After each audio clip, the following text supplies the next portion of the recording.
everybody. It's another great night to be a Terp here in College Park as we bring you all yet another Terps Esports broadcast. My name is Kevin. And my name is Ives, and it's a great night indeed for some Terps Academy League of Legends action tonight.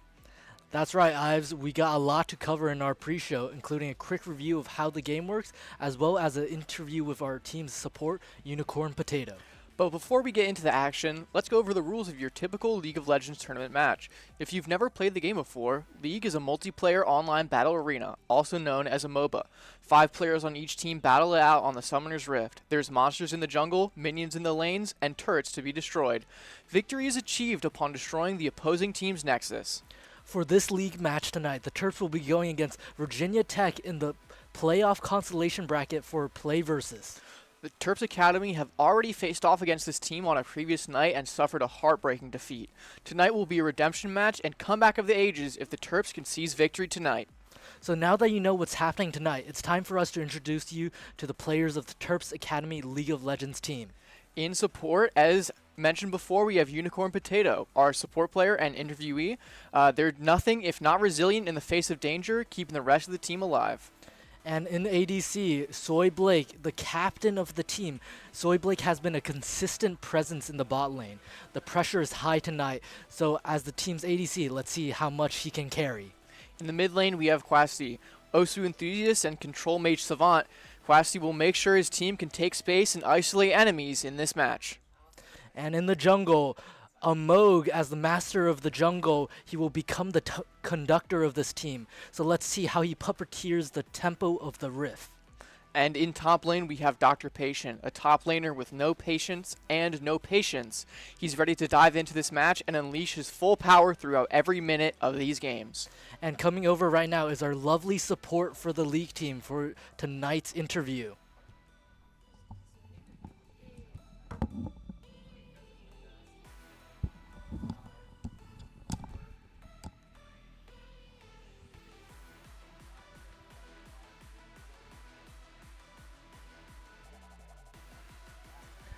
Hello, how are you doing tonight? Hi, I'm doing good. So would you like to introduce yourself real quick to the audience? Yeah, so my name's Brian, aka Unicorn Potato, and I am the support player for the academy team for UMD. I am a senior this year. Besides playing League, I like playing Honkai Star Rail, and I love eating food because I'm a fatty. And one other thing I like doing besides League is I do a lot of K-pop dances.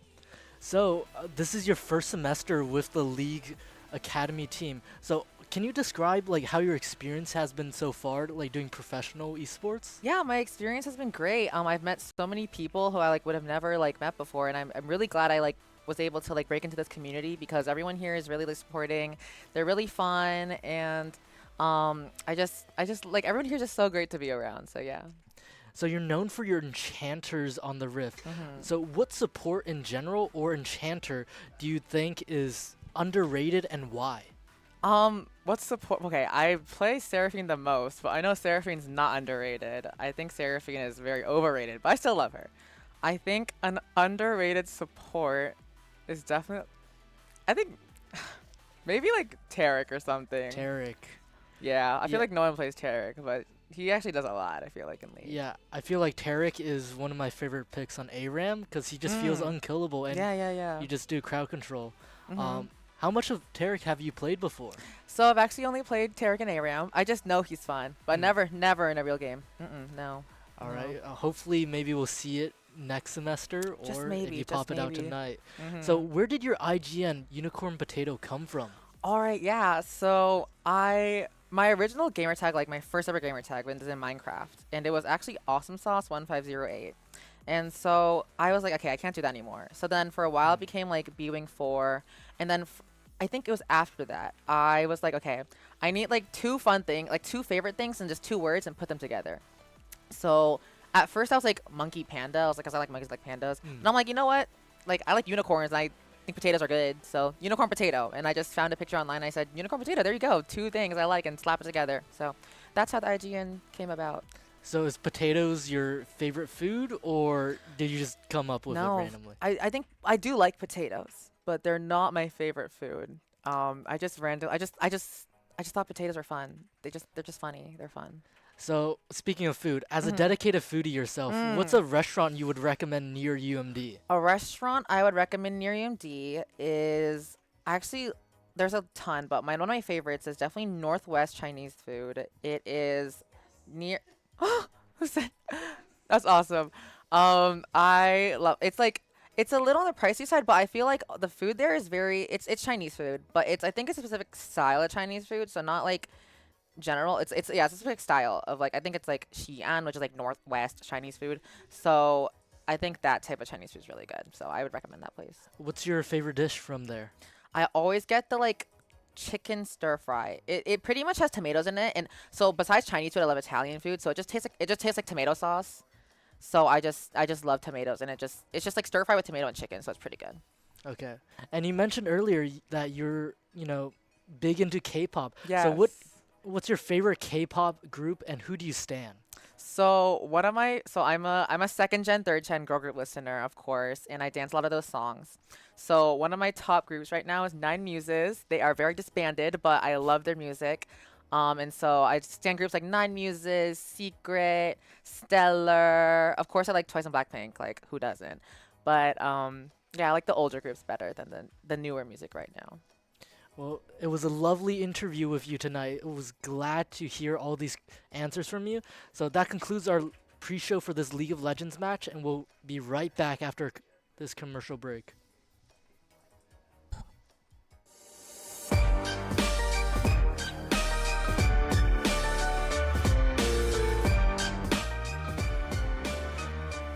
My name is Subin Kim. My in-game name is Carrots, and I'm the controller of this team. My name is Hannah. My IGN is Tuxedo Sam, and I play Sentinel for the team. My name is Sima. My in-game name is Care Bear, and I'm a flex. My name is Megan. My IGN is Giraffe, and I'm an initiator. My name is Sophia. My IGN is Soap, and I'm an initiator. Hi everyone, I'm Ayush. My in-game name is Dulcexo, and I'm the coach. Without a team for a while, and then I saw the form, and I was like, I really want to try this. This sounds fun. And then, yeah, I play Valorant too much.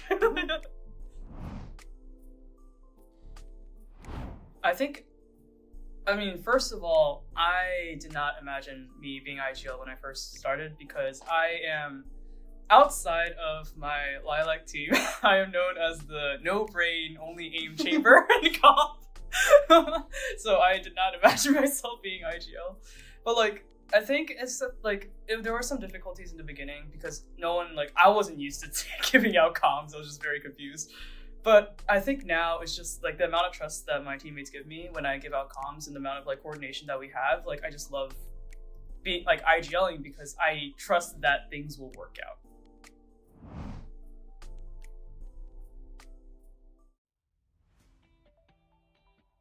I think by the end of the season, now we play together. Everyone kind of jokes around a little bit more and kind of shines their natural ray. We're excited just to see them play better as well.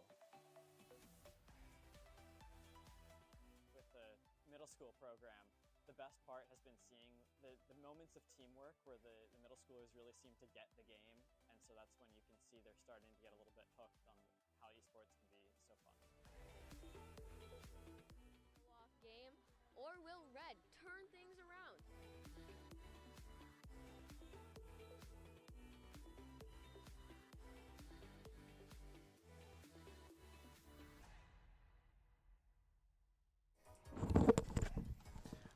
Well, how are you feeling tonight, Ives? It's been a while. I skipped last week, so did you miss me at all?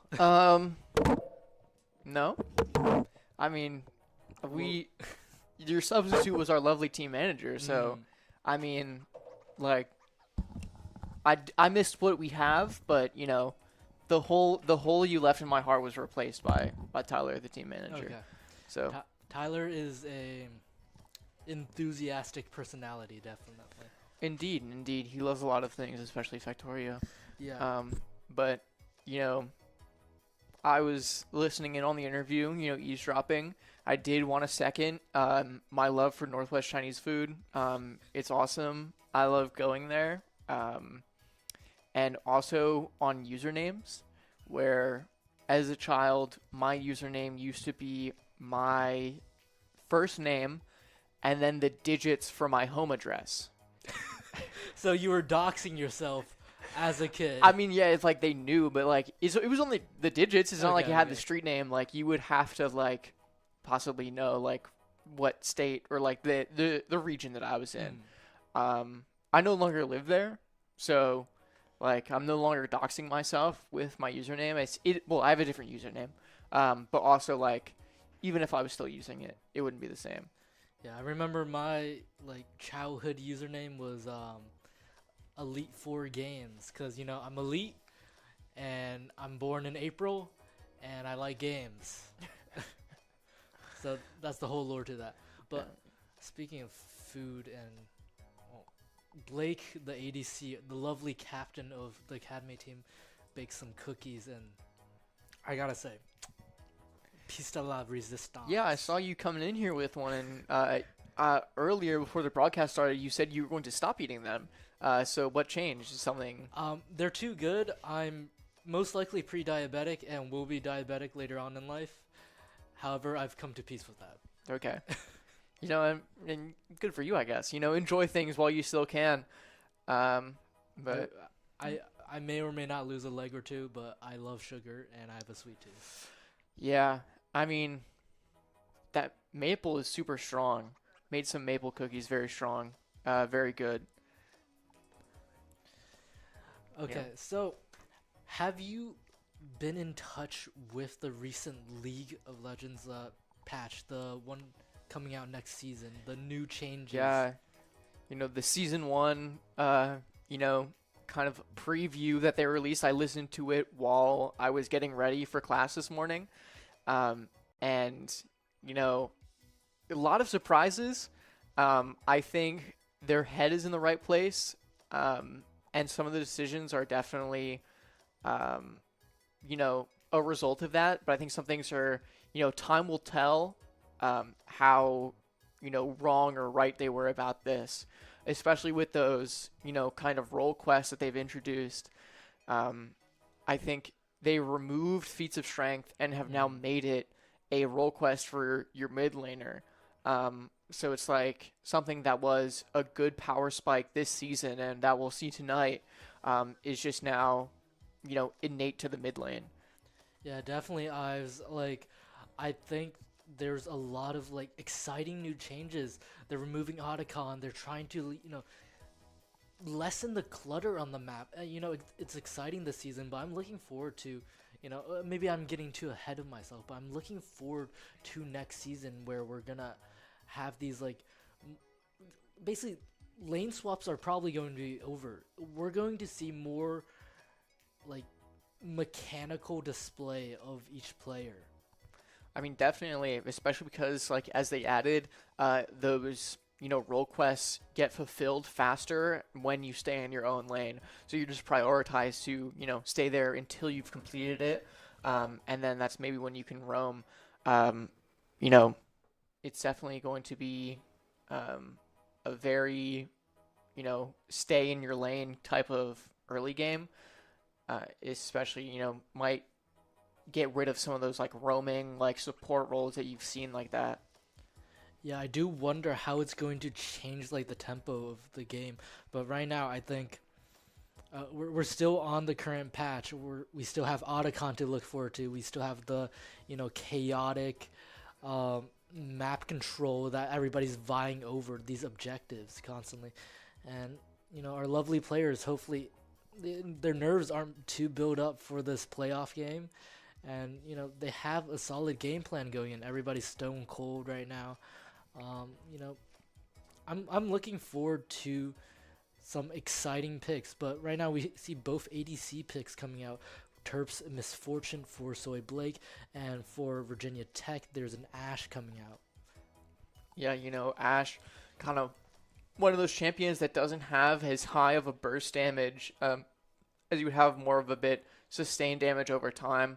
So you're definitely going to need a support character that can, you know, keep the enemies at bay while this happens. You know, looking at the bans here, We've seen Pantheon, Seraphine, Cassante bans for Virginia Tech, and then is that a Rek'Sai, a Quinn, and a Vi ban. Yeah, a Vel'Koz, Quinn. That's my bad. I get them Vi all ban. mixed up. Yeah, and all the void creatures. Yeah, but which might be a bit of like, it says more about my character than them. Yeah, the lovely creatures of the void will forgive you.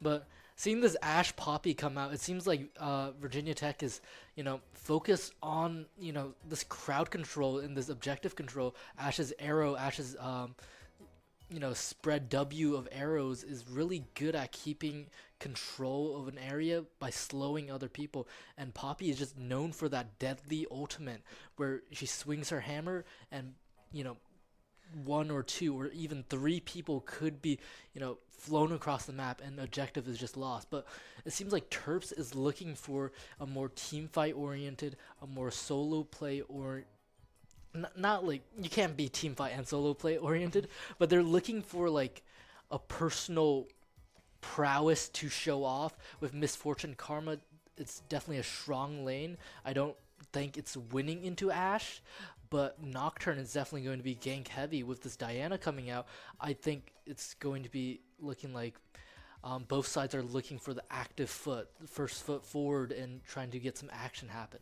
Yeah, I mean, as it currently stands, this early game is super important.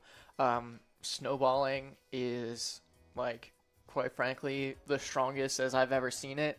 If you get your foot in the door, especially on getting all those objectives, it's an incredible advantage. Yeah, I think grubs are like such an important objective. I think, me personally, I would drop first Drake. I would like drop some waves to get grubs. It's like, especially if you have like Sion, which was just banned, a strong, tanky, or like bulky side laning top laner, you can just get away with so much with grubs because it just absolutely eats up towers. But on the side of Terps, I'm looking forward to more tankiness, unless they're going to, go for a more mobile fighting style, but that kind of abandons Misfortune in the back when she's casting her ultimate. So I would like to see some more tanks coming out from them.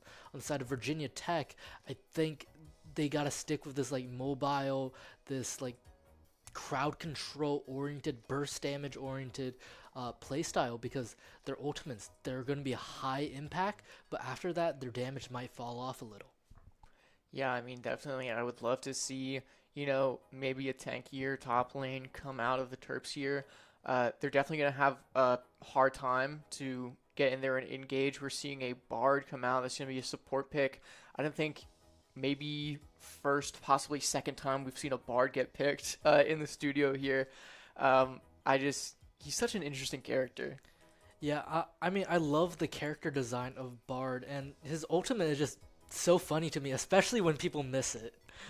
Because it's so anticlimactic when it just goes doom, and then nothing happens because you miss everything. Yeah, definitely. But with the Bard pick coming out, it does mean Poppy will be going either top lane or jungle. This Diana could also flex jungle or mid lane. So VTech are, keeping it very flexible right now. Ashe Bard is going to be a strong lane against Misfortune Karma, and without those new season changes coming in, Bard is such a strong character to roam on, and he's going to control so much of the map.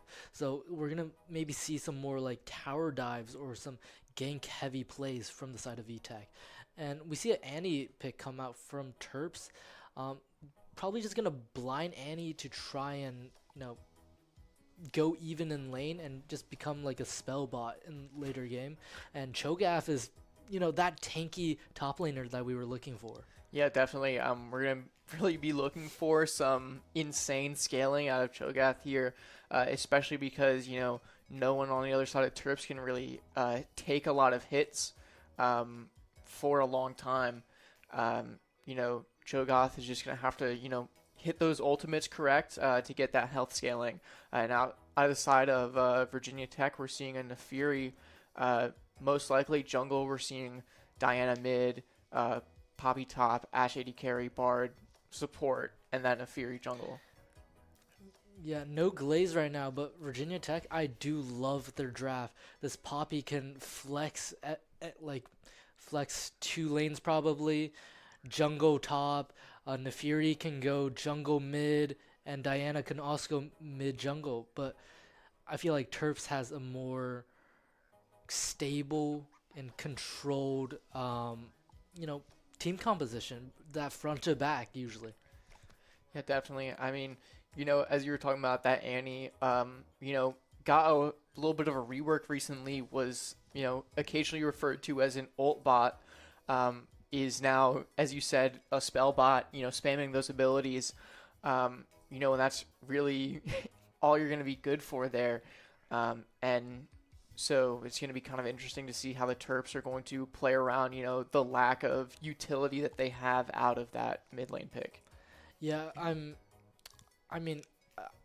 there's mixed feelings in the community with the Annie pick, especially in a more professional play environment. Some people see her as like a mouse a heart adjacent. You flash in, you press R, and if you hit something, big stun. But after that, do you do anything? She's rather short range. She doesn't do a lot of damage usually because it's hard for her to get fed in lane. But I think, on the side of Terps, they're looking forward to everybody contributing to damage. Nocturne is going to be a strong assassin damage dealer. This Misfortune, that bullet time is going to be going insane. But VTech are definitely going to have I don't know, their composition is so, they have a theme to it. They're trying to play fast. They're trying to, hit the Terps before they can think of anything. Yeah, and I mean, that Bartle is definitely going to come in clutch when, you have that Misfortune will come out as well. Just the channel and just saying, okay, take a pause on that, take a break. As, that could really turn the tide, especially in a team fight when everyone's so close together. And then you see that Bartle come out and it just buys you a little time to maybe whittle down the rest of the Terps. Yeah, like you pointed out, Ives, the Bartle, the Poppy ult, just all the ults coming out from the side of VTech. These are strong, impactful ults besides maybe Nefiri, because that's more of a solo play character. But Diana ult, that's basically Orianna Shockwave. It gathers and bunches everybody up. Bartle, it can save your champions. It can, save your tower. It can stop tower damage for an easy dive. You can stop the Drake from dying. So there's a lot of utility on the side of VTech. I just think VTech have to look for something after their ults though, because after Ash Arrow, after that initial wave of stuns, what if, let's say, what if Cho'Gath gets fed in laning phase? What if he doesn't die after that first wave? And you can't get through him with your normal abilities. You have no armor penetration. You have no magic penetration. Then I think Terps is just going to win. So I think it's reliant on hopefully a Moog strong siding Dr. Patient into a winning state so he can just absorb so much damage in the later and mid phase of the game. Yeah, I mean, I would have to agree on that kind of analysis, especially because, Mike, as we were talking about with all those ults, it's about taking people out, and if you just can't take, that guy out, what are you going to do? Cho'Gath is a crazy stat checker. It's just I just have more numbers than you, and what are you going to do about it? Definitely something that can, turn the tide. You come into a winning fight and then just you see that Cho'Gath TP in, and it's okay, I guess the fun's over now.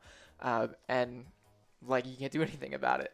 Yeah, hopefully we don't cast a, caster jinx onto Dr. Patient.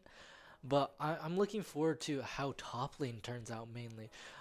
Otherwise, some funny situations that we might be able to run into, Ives, is what if Nefiri goes in and then Bard ults Nefiri and the target she was going after?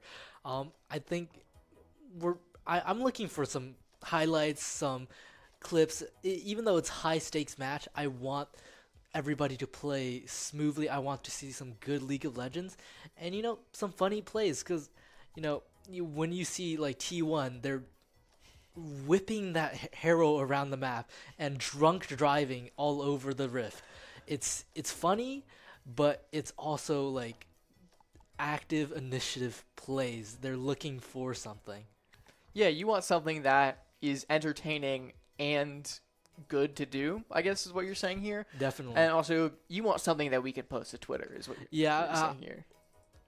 I'm gonna need both sides to clip farm and play good League of Legends. Is that too much to ask, or? I think it's a lot. Because clip farming sometimes involves doing a bit of inting, doing a bit of throwing, a bit of rage baiting, doing silly things when you probably shouldn't. So it's a fine line. It's a fine line that we have, commanded our players to walk along tonight. I think they're more than capable of doing that, and it would be great to see. Yeah, maybe we'll see some six packs coming out, but hopefully Virginia Tech is the one to int. Like last time, it was unfortunately a 2-0 victory on the side of Virginia Tech, but hopefully Terps find a way to turn the tides. They've had, I believe, 2 matches after that defeat, and they won both of them. They're on the up, and it's an underdog story. Who doesn't love an underdog story? The turtle beats the hokey bird, or the turkey, basically, of Virginia Tech. Yeah, definitely. And I mean, last week we had both Premier and Academy, mix it up on teams. Team that was in the studio was Team 3-Man Gank. They had 3 people from the Academy team in the studio, and guess what? They won. So who's to say, like, how, great our Academy players are, how well they've improved over the season and since that loss.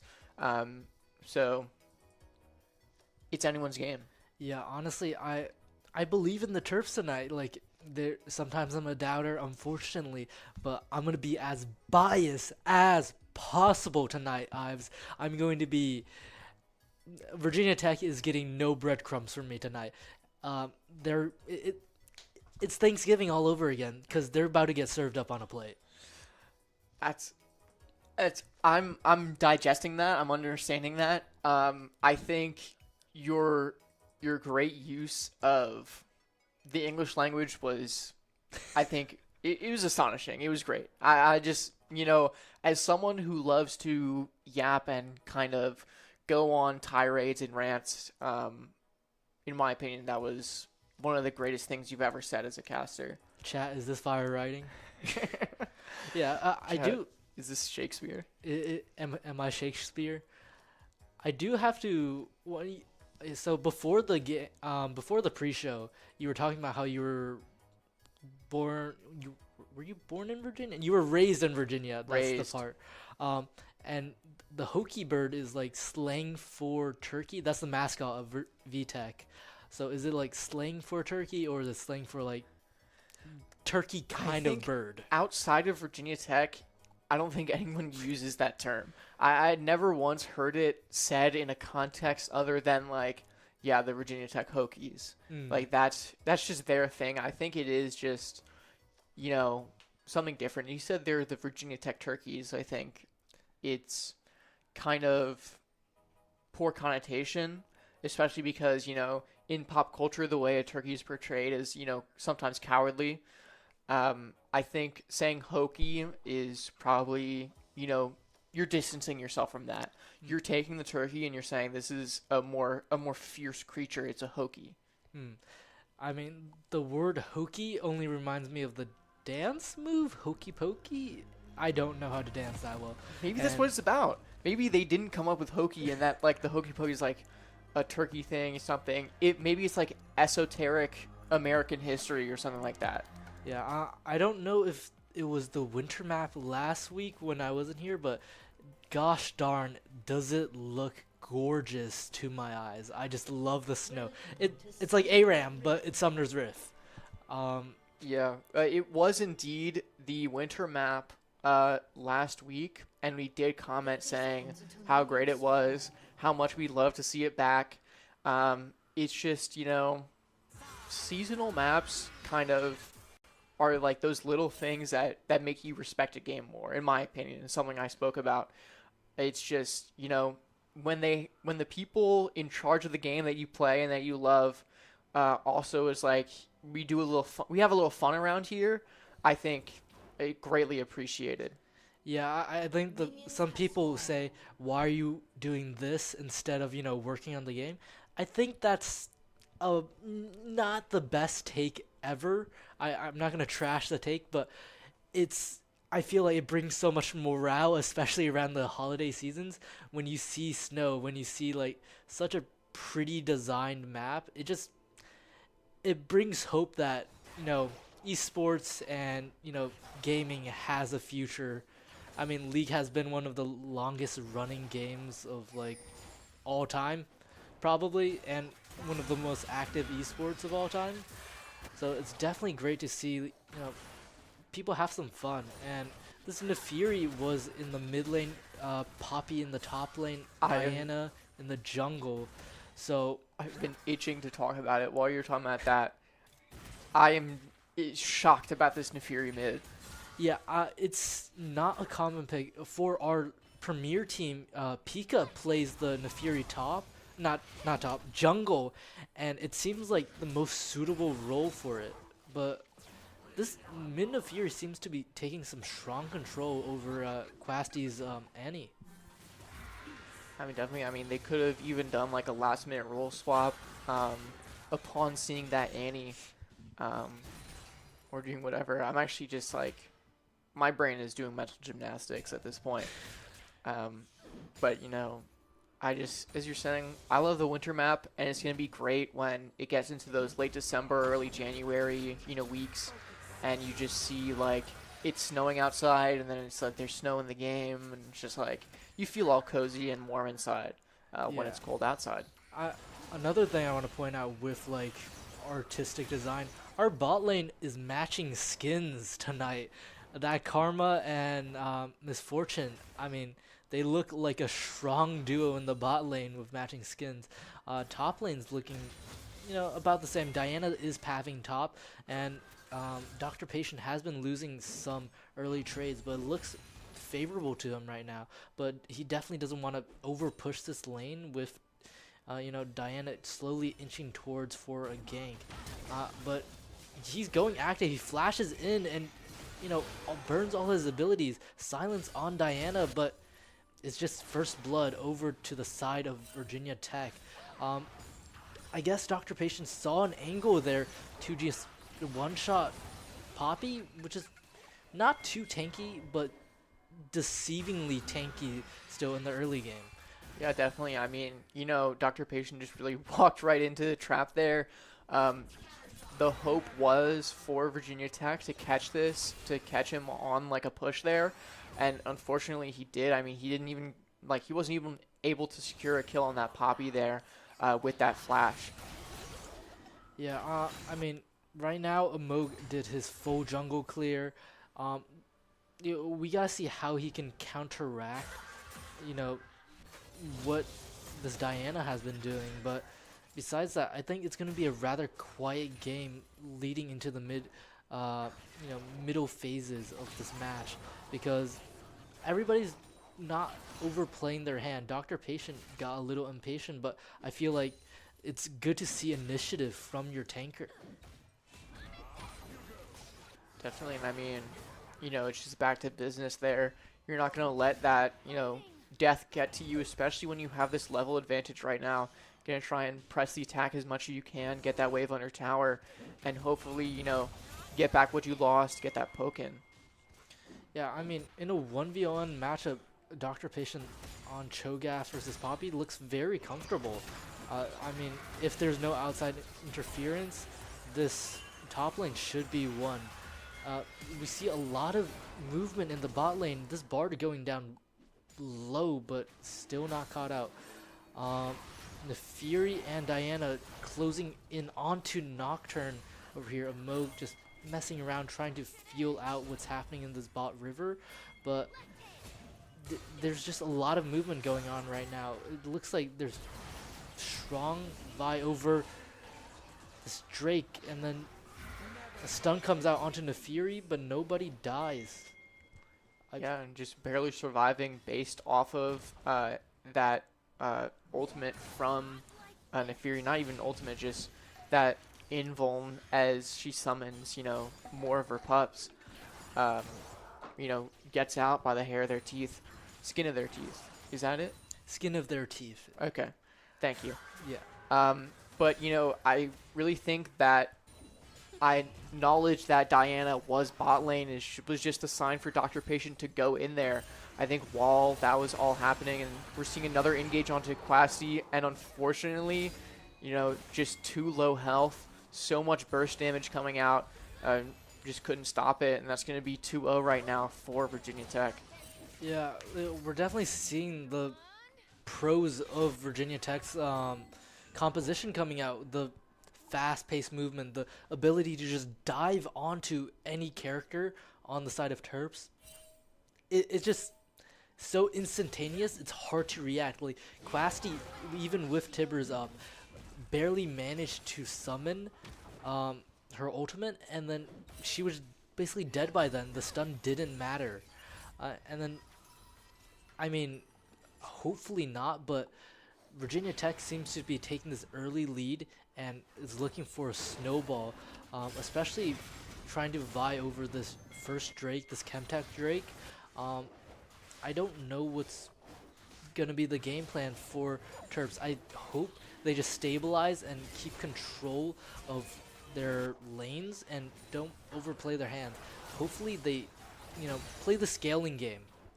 Yeah, for sure. And I mean, the entire team of Virginia Tech is bot lane. They really want this dragon so badly.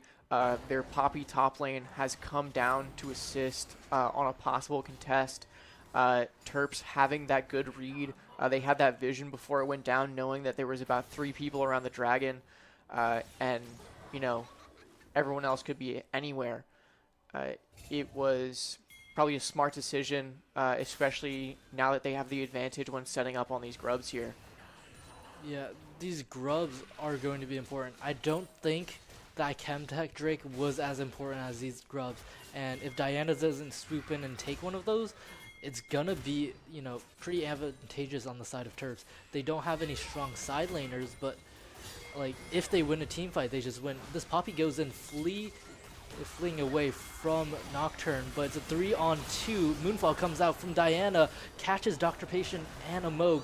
2 goes down for the side of Terps, and Ash goes down bot side to Soy Blake. It's a messy fight in the top lane, but casualties only on the side of Terps. Terps catches out one on the bot lane. Those grubs are at work, but it was just, I don't know what quite happened, but it was a messy fight, or they shouldn't have fought at all in the top river. Yeah, definitely. I mean, 3 members of Virginia Tech were already there when that, grubs ended. They were just ready to step in there. They couldn't, get one of them to stop them from getting that extra tower damage. But they got 2 kills there. Definitely, in unfortunate circumstance, as the Terps were kind of, mixed up. They were a 3v2 for a while, and then it was just another 3v2 as a Moog went down first, and, Quasi had to step in. Yeah, I think that was just unfortunate timing, but looking at the stats right now, bot lane and top lane are ahead for the side of Terps. This Poppy, because she dropped a couple waves top to cover that first Drake, she is so low on CS compared to Dr. Patient. Bard currently getting caught out. He portals through and nothing comes to fruition. I mean, there's a lot of motion bot right now. It seems like both junglers are looking for, prioing their bot side for, more Drakes, hopefully to stack Drakes. But Moog is currently going to get caught out. Arrow misses from the side of VTech. Moog is just walking into 3 people, but it's a 4-man group on the side of Terps over the Scuttle Crab. I think they're just trying to pick a fight right now. Oh, for sure. This Bard goes really low. Bartle comes out. Mo goes in, kills Bard. Bullet Time comes out. Catches 2, but nobody dies right now. Ashe is super low, and we see it engage on mid. Flash comes out on both sides for Nefiri and Annie, but Annie dies to the bleed. Yeah, I mean, you know, in this mid lane, we're seeing advantage go to this Nefiri. But, you know, conversely, this bot lane is having a great time getting those kills onto, you know, most of the time the Bard. And I know Amog is happy to get that kill in that team fight, get a little advantage over the Diana here. Yeah, I think this Misfortune has to look for, like, building towards more survivability. And as we're speaking, Cho'Gaz is getting ganked right now. He has no mana. He's half HP. But I feel like there's no way to catch him right now. Knockup goes up, and he just dies barely under the safetiest of his tower.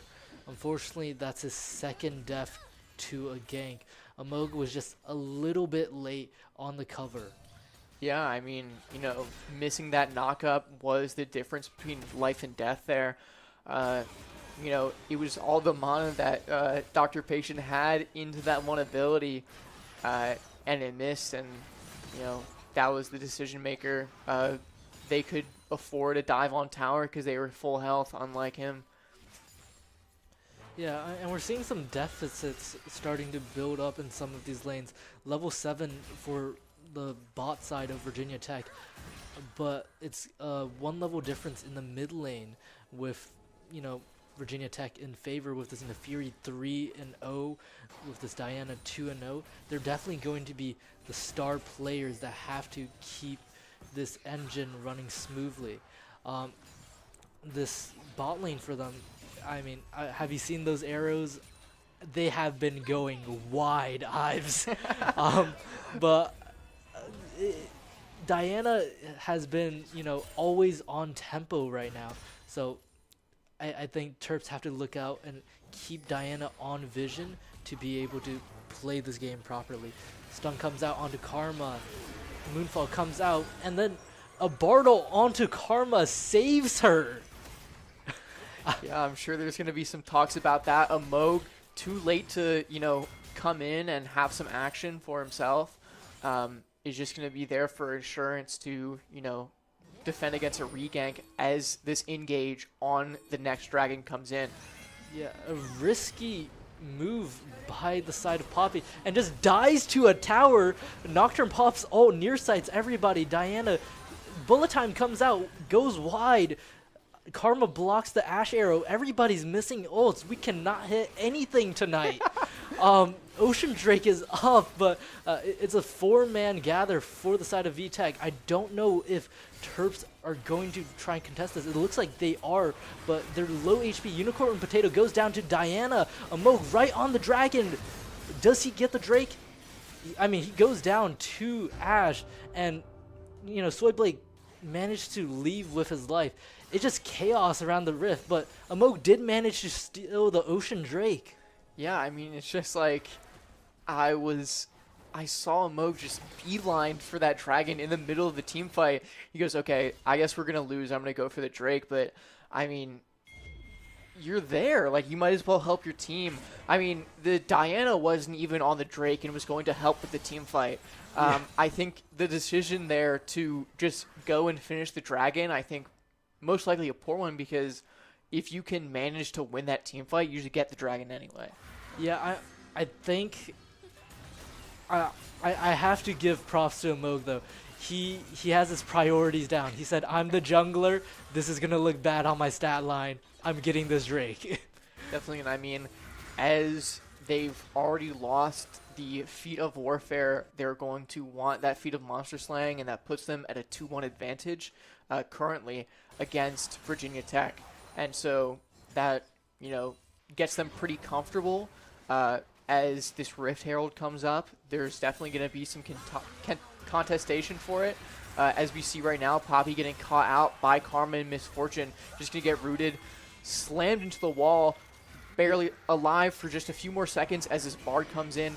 Yeah, but Nocturne, the cavalry is coming from both sides. Ult comes out from Nefiri. Nocturnal comes out. Bardo misses. Nefiri's double killing. Moonfall comes out, catches 2. Everybody goes down on the side of Terps.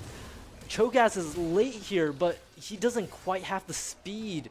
I'm sorry for cutting you off, Ives, but... No, I mean, that's definitely what you should have done. You can speak faster than me. You cut through all the noise there, saw all those ults come flying out. I mean, Cho'Gath could probably still contest this. I mean, Dr. Patient has gotten so tanky at this point, and with 2 people that were low there could have come in, are one of them, and that's an extra stack for you. But everyone is just going to fall off of that Rift Herald.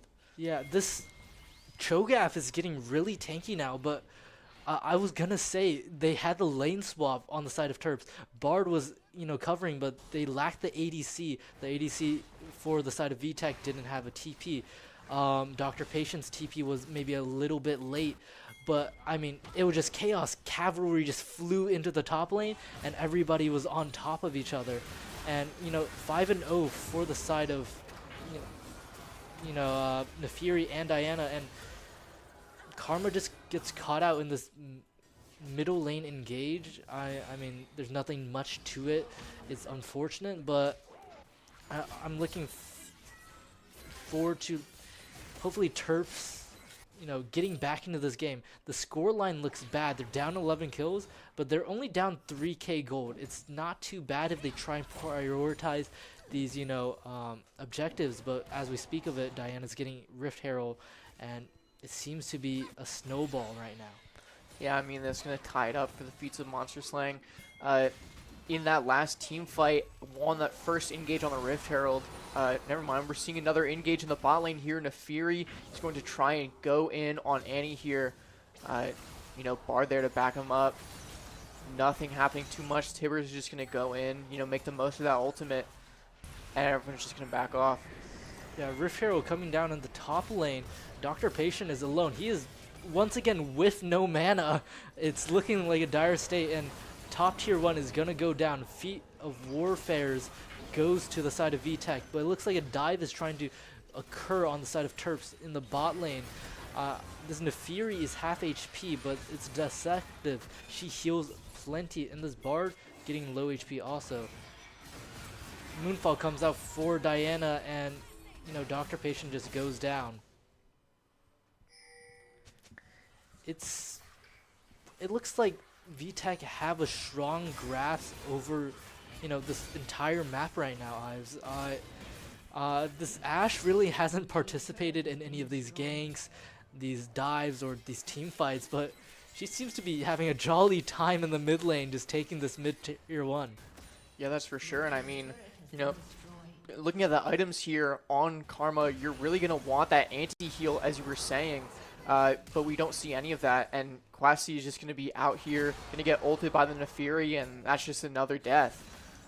Gosh, this Nefiri is looking broken. I was speaking with Pika a couple weeks ago about how Nefiri is, such a good champion, like underrated and maybe a little power craft, and I feel like it's being put on full display right now. Bard just walking up with confidence, ults Karma, and I think there's nothing you can do here as Karma just gets jumped by 3 members of VTech.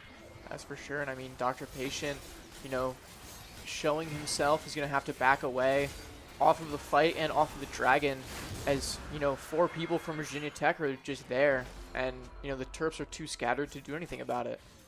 Yeah, right now it's looking dire for the side of Terps, but I have hope. They haven't had one really good 5-man team fight. It's definitely really hard when you're playing against a dive composition and somebody's going to get caught out. It's either Quasti or is either Soy Blake that's just going to get jumped, or even Unicorn Potato. However, I think this turn condition on Otacon is going to be so important. If they can gather and, fight the good fight, a 5-on-5 fight, this is basically the last chance Terps will have to turn this game around. Yeah, I would agree. I mean, if Virginia Tech is capable of seizing that Otacon, it's just, the snowball gets bigger and bigger. and it's just going to roll right into their Nexus. We're seeing this major contest come out. The bullet time comes out, shutdown on Diana. She pulled out Moonfall, but it doesn't come with anything. Ash goes down. Everybody on the side of VTech gets caught out. This into Fury still 5-0. I mean 6-0 and strong. Bard is still hovering around this Tride Bush. Poppy just goes in, knocks up. Nefiri is playing with confidence, but this Bard is low HP and just gonna hopefully go down soon. But Nefiri can just take over this game. I mean, Naka comes out and Misfortune just does so much damage. Shutdown on Nefiri goes to Soy Blake. Caught out Otacon jumping him.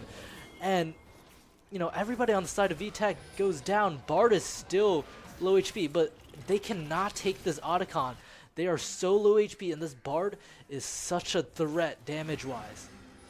Yeah, I mean, Terps winning that fight but having to back off.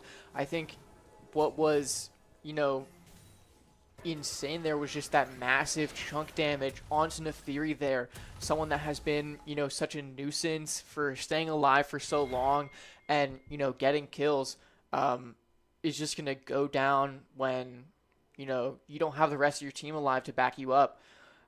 It's a sign that, the king does bleed and that, things can turn around for the Terps in this match. Yeah, like Thanos said, what was it, Iron Man? Iron Man said, so you do bleed, or even gods bleed, or something? Okay, so I think if you don't know instantly, we might have to. Yeah, but it seems like there's gonna be another engage on this bot lane. Moonfall comes out, catches two. Papio comes out. Moog just getting crushed, basically. Everything happens so fast. TP comes down. The Fury onto Annie. Annie goes down to a three-man, jump. And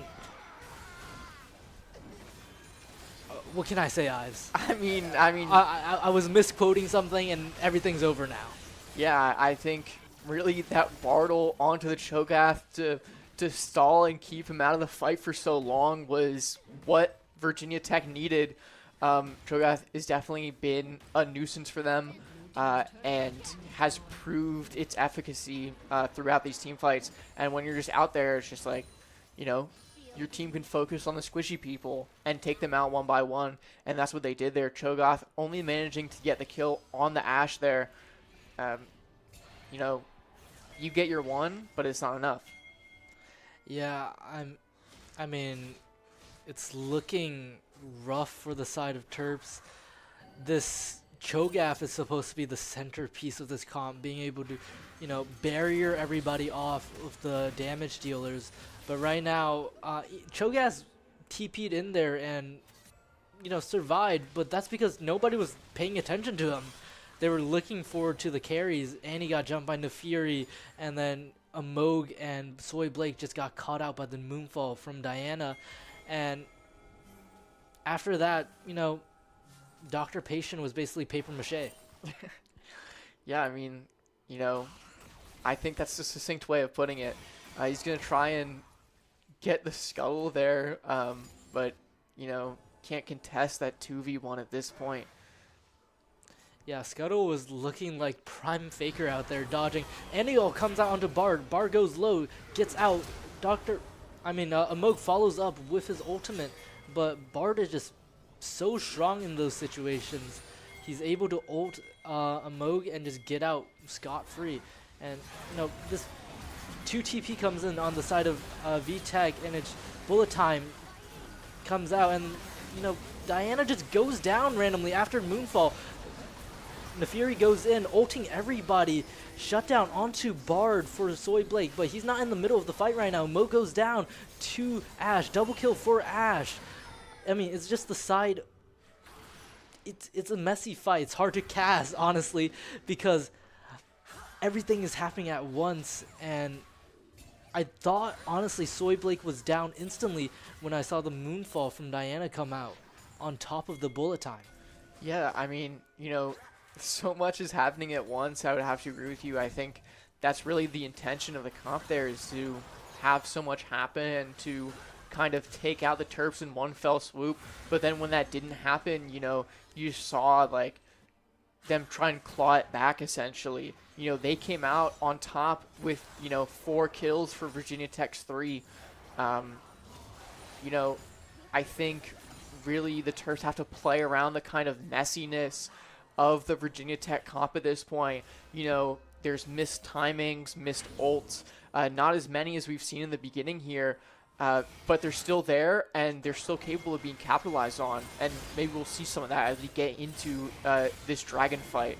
But no one, the Terps are arriving late. This dragon is already low, and Poppy ult is going to send Cho'Gath away. A steal comes out from Amog. He goes down instantly to Diana. Ult comes out from the side of VTech. Everybody goes down, dropping like flies. Soyblade, can he get out? Nefiri chases, and it's going to be a near ace because, Dr. Patient honestly just got yeeted out of that team fight. Yeah, I mean, he's still here, he's still alive, but, might as well not be because without his team, he has, no capability of maintaining that map space, and Virginia Tech is just going to go straight to Baron. Yeah, it was a good steal on the side of Amog, but once he dropped, all the CC and ultimates came out from VTech. That Moonfall, the ultimate, the Hound's Pursuit coming out from Nefiri, and Dr. Patient getting yeeted out certainly does not help. So everybody was so squishy, and I saw Soyblade turn tail instantly, but it wasn't fast enough with the Bartle catching him. Yeah, definitely. I mean, you go into that fight and you're like, okay, Dr. Patient's got us. He's going to keep us safe. And then you see, the keeper's verdict come out from Poppy, and it's just like, okay, I guess, run. And, you just can't. Nefiri is just capable of chasing that, and Bartle is just like, okay, I'm just going to stop you until the rest of my team shows up to take care of you. Definitely a kind of 1-2 punch scenario where, you send someone away and then you go, okay, and now you can ult. Yeah. Right now the game's going to slow down as there's no objectives up and only Baron buff for the side of VTech. They're going to try and siege hopefully with this cannon minion, but, it's some great defense coming out from the side of Terps. But on the side lane, that Nefiri is such a raid boss. Quasti cannot step up at all. It seems like they're going to start, the Terps are just going to start bleeding out right now. Yeah, for sure. I mean, the Terps are down a ton of gold, 8K right now. They're down items, they're down in levels. It's rough for them out here. But as Amog goes in, bullet time comes out, catches 2. Nefiri trying to run out, double kill for Soyblade. Nefiri goes back in, he manages to dodge all of the crowd control. Amog goes down to Bard, and Nefiri's in the middle of the fight right now. Silence shut down for Dr. Patient, and Soyblade manages to catch out 2 more kills. And I mean, that's an ace. I think the Terps saw their chance to try and catch some people out in this jungle. It turned into a huge team fight, and they came out on top. As they kind of, I guess, isolated, and that Nefiri ult going in onto Amog and not finishing the job was brutal for Virginia Tech, especially because the thing that killed Amog was the redemption on Bard. Yeah. I mean, I didn't quite catch that. I thought it was a stray Q that hit Amog, but redemption killing Amog, I gotta say, pretty funny. But that's what Terps should have been looking for this entire game, to play those choke points, not these wide open fields where their carries can get, tapped out, but these choke points where you can funnel VTech into and then, make them walk into all of the damage you can dish out. Definitely, all the damage and all the crowd control, Cho'Gath silencing and knocking up so many people in that fight, just really, kind of breaking up the kind of burst damage. Bartle catches 2 and, misses. Bullet time comes out. Bard goes down to Soyblade, but Nefiri is right onto Soyblade, but dies. Soyblade double kill. Poppy 1 HP. Big Moonfall comes out, catches 3. Diana is in the middle of the action. Triple kill for Soyblade, but goes down. Amog running for his life right now, but just this Diana is the second carry coming out. Quadra kill. Dr. Patient, walking up very confidently. I mean, maybe a Penta comes out, but I don't think Dr. Patient is that squishy. Yeah, that's for sure. I mean, you're seeing them turn tail, burn that flash to get away from Dr. Patient. They said, okay, it's only one guy. How tough can he be? But looking at the size of him, you can see he's got so many stacks of his ultimate there that it's just like, he's like, okay, I'll take that, and I'll just come in, and I'll do my best. And this dragon is going to get started. I don't know if he knows that they're doing it as well, but, this Ashe is in the right position to just get ulted here. Yeah, TP comes in from Quasti. He's in the middle of the Drake pick. Ashe manages to kill the Cloud Drake, and Quasti just goes down. So does Dr. Patient a moment before. I mean, dang, that boy is chonky, but he gets shredded when there's 5 people on them. It seems like the story of this game right now is VTech has the tempo, but Bard gets caught out. Amog just chases, but he's just going to go for a 1-for-1 trade, dying to Poppy. Arrow goes down the mid lane, catches nothing, goes straight through the middle.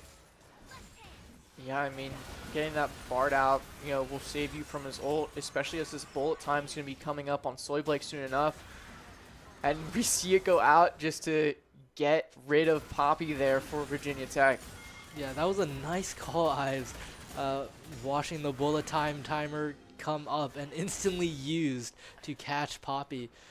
But after that Drake, it's going to be another solo place game where they're going to look for a team fight, look for just map control basically until Baron comes back up in a few seconds, or for soul points so they can 50-50. Do you want to give VTech Baron or do you want to give them soul? Yeah, definitely. I mean, if the Terps can pull off a team fight, they can, funnel it into a Baron play. They have about 3 minutes 30 before that final soul point comes up for Virginia Tech. So they have to do something fast. They have to find that opening. Everyone is respawned, save for this Poppy. If they want to do something, it has to be now, especially with that teleport down. Yeah, thankfully they have vision on 3, but Quasti just gets caught out. Amok goes in, but it's a messy team fight. Soyblake is dishing out so much damage. The Moonfall catches nobody. Diana pops Zanya's. Bardol catches Dr. Patient, but no, Soyblake is just running this fight right now.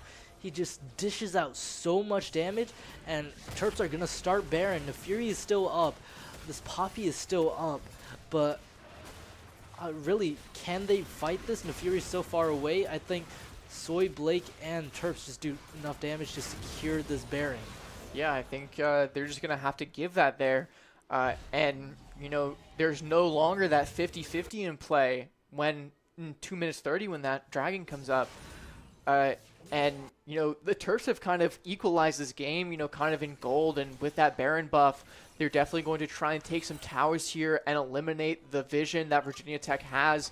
The Terps have been playing in an incredible deficit for lane vision because, their tier 1s and their tier 2s are all gone. And, they really want to, make it so that Virginia Tech slowly loses the advantages that they've, garnered over this game. Yeah, the gold is looking even now, but map control is not the same. So I would love to see, Terps be able to use this, provided opportunity to be able to capitalize on more map control for themselves. And, Soyblake just catches out in a Fury. I mean, dang, that was just a one-shot basically. The Fury is so strong, but Soyblake, if he's not getting crowd controlled, he one-shots anybody on Team Virginia Tech. Yeah, definitely. I mean, they just had the vision there. I think Nefuri was looking for something sneaky, but, Terps had vision there. So they just said, okay, that person's alone. We'll just go get him. And they did. And right now they're having a dive on tower with his Baron buff, just going all in here. Yeah, Moonfall comes out, catches Annie, but Zanya comes out on the side of Quasti. Dr. Patient goes flying. Bartle comes out, catches 2. The bot lane duo. but nothing is, happening, and Dr. Patient is back into this fight. There's no entryway for VTech. I mean, I love to see this right now, this A-ramming style of gameplay. There's just sieging the towers. This is what we want to see with this Baron buff, and Amog just goes in with his ultimate. Bullet time comes out, nearly catches Ashe. I mean, this Misfortune is doing so much damage. I don't know if you saw there, but I think Ashe's health bar just got like taken to a quarter from max HP. We're seeing a TP come in here for Poppy, trying to catch them. Goes in the back line. Soy Blake managed to escape the crowd control, and the Fury goes into the middle fight. 1 kill for Soy Blake. Diana trying to moonfall forward. Plenty of players are going down. Soy Blake still alive. Bar goes down. Is a 1-for-1 trade. Double kill for Soy Blake, but Diana also goes down. It's 2 versus 2. Nefiri and Ashe versus Cho'Gath and Karma. I mean, this Cho'Gath is nothing to laugh at. He barely has a dent in his health, and that Chomp coming up in about 30 seconds is going to be deadly at this HP range. Yeah, and I think Virginia Tech is just opting to back here. And while they do that, the Terps are just going to clear vision here. They really want that point for Drake just to, get it for themselves and starve Virginia Tech of it. And they're starting, Diana is up in 20 seconds. Amog is up in 10. They're going to have to race to this dragon to smite it. And this Nefiri is coming in to contest. Yeah, this Nefiri is racing in here, diving onto Unicorn Potato, goes down instantly. It's Dr. Patient versus Nefiri. TP comes out from the side of Terps. Quasti is going to be in here with Tibbers up. All ultimates up on the side of Terps. Virginia Tech is going to be missing some ultimates, but they can certainly stall this out if Bar just hits an ultimate. Dr. Patient goes flying once again, and Bartle comes out. Bullet time comes out. Everybody's caught in the middle of a fight. Quasti manages to get 2, and everybody goes down on the side of VTech. This Diana wasted all the ultimate and can't really do anything. Moonfall comes out, and Soy Blake gets caught out, but it's a 1-for-1 trade between Soy Blake and Diana, and we're basically at the start of this position again. And Dr. Patient is still alive, 1v1ing Poppy now, with Nefiri and Amog coming to the rescue. No ultimates up on either end besides the Hound's Pursuit, but I think this Cloud Drake is just going to sit here happily and enjoy the chaos. Definitely, I mean, both Nefiri and Poppy are backing here, and Amog wants to start it up again. He's the jungler, he's alive, he has that smite, he can get in there, and Unicorn Potato here to assist, and a TP coming in from Dr. Patient because he hasn't had to use it this whole time, he's been alive. They're going to secure this. Like, I just gotta say, it's hilarious to me that 2 Keeper verdicts were used on Dr. Patient, and he just kept coming back again and again, and he was basically the stronghold to this Cloud Drake. And the Terps gotta be happy that this Cho'Gath is scaling, that their team composition is scaling, and they're actually pulling ahead with a gold lead for the first time in this game. They have a 2K gold lead. Yeah, definitely. I mean, I think the Terps have found their footing in not solely relying on Dr. Patient Cho'Gath here. Yes, he is an incredible asset to the team right now, but when he gets hit with that Keeper's Verdict, they're capable of remaining alive and dishing out damage to allow him to come back into this fight and not into, a fight with all of his dead teammates. Yeah, and right now on Soy Blake, an important item up for him now, Guardian Angel. So even if he goes down, as long as he's not in the middle of the fight, middle of the action, he can come back up and deal so much damage. Keeper Verdict getting charged up by Poppy, doesn't use it, but the cooldown on it is short if you don't actually use the ability at all. Definitely, and I mean, Dr. Patient probably looking to make the most of that time as he's sort of inching towards an engage here. Yeah, right now, certainly Nefiri, Diana, players you want to watch out for. The spacing and positioning of Soy Blake, he has to play far back, but not too far back, so he's not in the action. I mean, they're taking it slow right now. Dr. Patience just eating up all the damage. Nocturne gets, Keeper Verdict goes wide, but Dr. Patient is half HP right now. Moonfall catches 3. Zanya comes out from Quasti. Dr. Patient goes down. Bullet Time comes out, but no damage. Ash goes down, but it's 3-on-4 right now. Half HP for everybody besides Diana on the side of VTech. I mean, the spacing was good for Soy Blake, but he couldn't really click on anyone in that position. And right now with no tanks, can he really try and contest this Baron with his support, or is he just going to try and give it up and forfeit it? I think, he's opting for the forfeit. Quasi, TPing in, so maybe they want to take this fight, but the Baron is already super low and is going to go down here. Yeah, they have to chase, but this bar portal makes it so easy to get out, and they're just going to have 4 people. Virginia Tech is just going to have 4 people with Baron ability up. I mean, it looked like a good position for Terps, especially when the Keeper Verdict went wide and Amog just basically tanked the Bartle and didn't get punished for it. But after Dr. Patient went down and Amog went in, there was really nothing the remaining players of Terps could do. Yeah, definitely. And I mean, Soy Blake, that whole fight was looking for that ultimate, and I think, kind of wasting some of his other cooldowns there. We saw him just hiding behind the wall, hoping that someone would step in, but that person that stepped in was the Diana with that Moonfall, and, was just invuln for that whole time, catching a bunch of people from the Terps out. And, unfortunate circumstances, the plan was definitely one thing, and they stuck to that when, maybe they should have changed and adapted to the situation.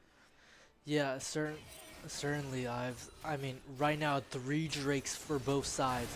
It seems like Virginia Tech is going to take advantage of this Baron buff, but once Elder Dragon comes up, it's basically do or die.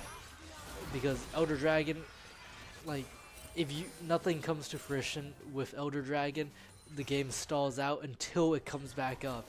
So right now, both sides are waiting for Elder Dragon as Baron is, being utilized, and the Fury just in the top lane with Poppy. Also with the Guardian Angel, Amog goes in with his ultimate, catches Bard, but it's an easy escape with that portal. Yeah, that's for sure. Bartle catches 2 right now. I mean, Soy Blake caught out. Moonfall comes out, catches 2. Guardian Angel pop.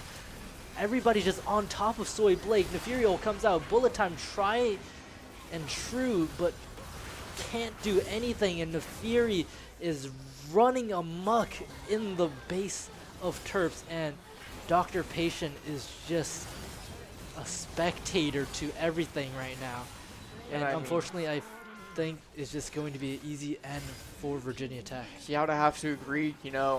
I think Dr. Patient just not being there in a crucial team fight was just the downfall of them. I think you have 2 players, Soy Blake and Dr. Patient, who have been capable of having incredible performances in the team fight, but only when they're both there. One person has to take the damage and one person has to deal the damage, and when the person to take the damage isn't there, they're just going to run through you. Yeah, it's a symbiotic relationship, but unfortunately, they couldn't really match up their tempo, especially, I mean, in that mid to late game, we saw, what they could do when they play that front to back, especially in that red buff jungle area. That was such a clean ace by the side of Terps. But after that, it seems like positioning reverted back to the early game where they're just getting caught out in these wide positions, and they're letting Virginia Tech take this initiative. Yeah, definitely. I think it is kind of a discipline problem of winning that fight and getting that advantage for the first time, and then, becoming slack and going, okay, I guess we can go back to doing what we're doing, but it's no, you have to continue doing the thing that was working. Even if you get that advantage, it's not the time to, fall back. It's the time to press it. And I think the Terps just kind of lost sight of it. I think that's especially going to be something that their coaches are going to talk to them about as they get into this review before the next match. Yeah, I think there's a lot to look forward to. They have very stern faces. The mechanics were not off. Soy Blake was doing so much damage. I think they just need to work on coordination and, trying to work as a team more. The objective controls, they were caught out. Everybody was on their own tempo, and somebody would get caught out and they're fighting a 2-on-3. They're fighting a 1-on-3 sometimes even. But hopefully we see that turnaround in this next match. Yeah, I mean, can't wait to see it, hopefully. But before we get into this next match, I think our Terps are going to take a break. So we'll cut to a quick commercial and hope to see you all soon.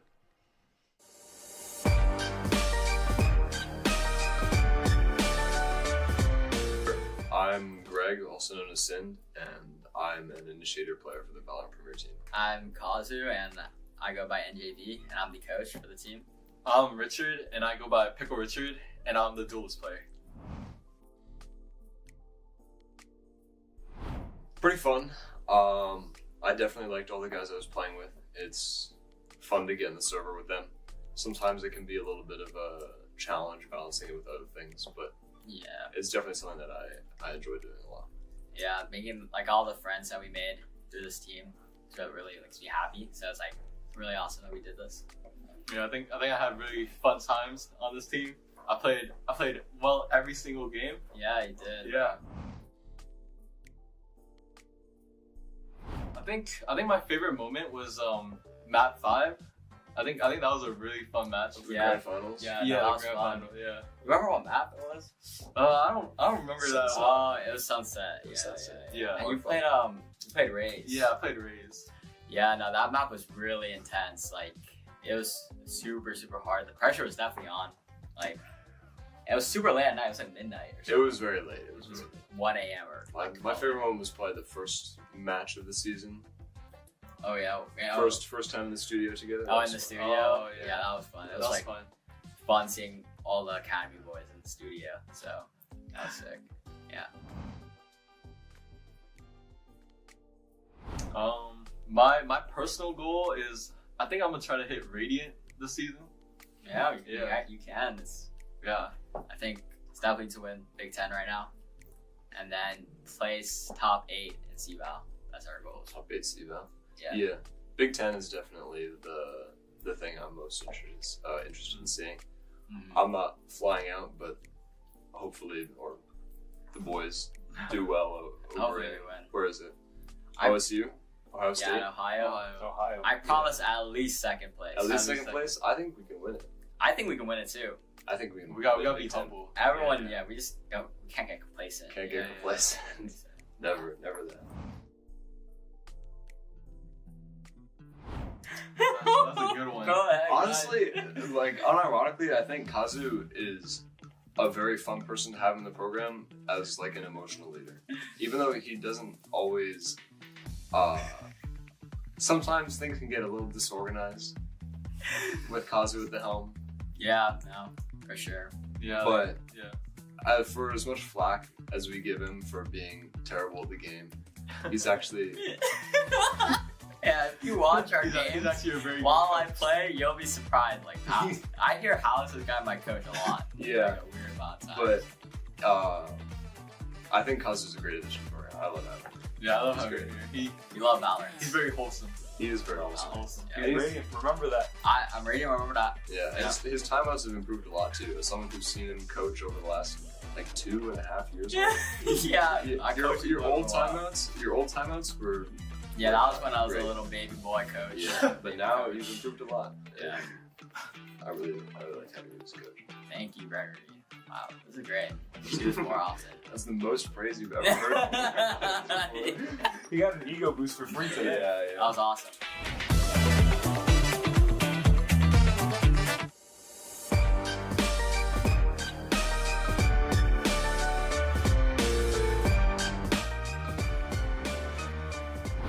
My name is Subin Kim. My in-game name is Carrots, and I'm the controller of this team.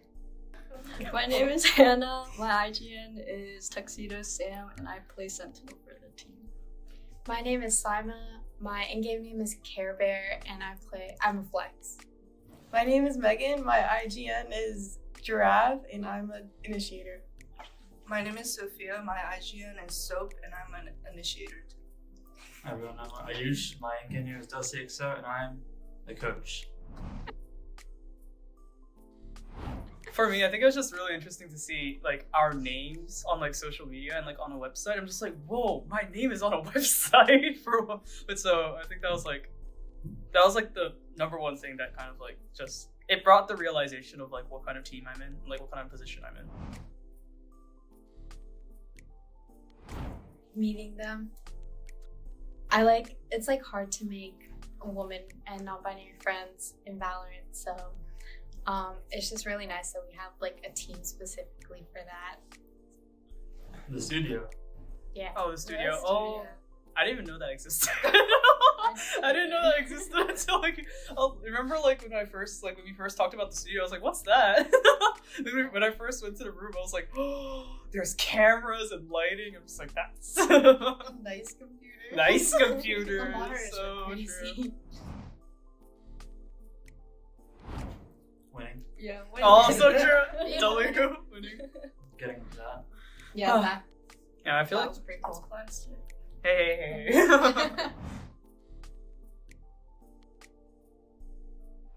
I would say supportive is definitely like Dusty and Rachel.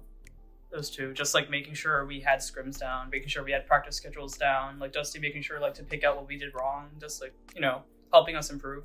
I think definitely.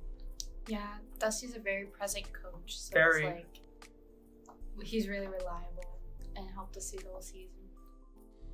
Thanks, team.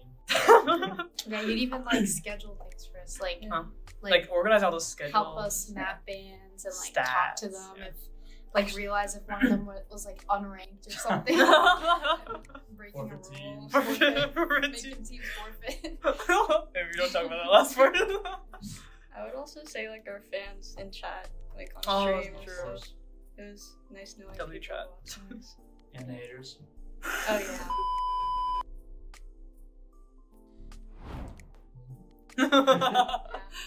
Improve in the higher division. Yeah, it is definitely more challenging because we're in a higher division now. But I think we could with our coordination. I definitely think we could. We need to bring home another one of these.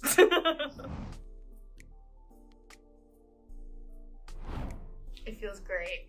Yeah. You guys know this is the first title that Terps Esports has won. Wait, seriously? And by Really? women. Yeah. Oh, seriously? Oh, First time.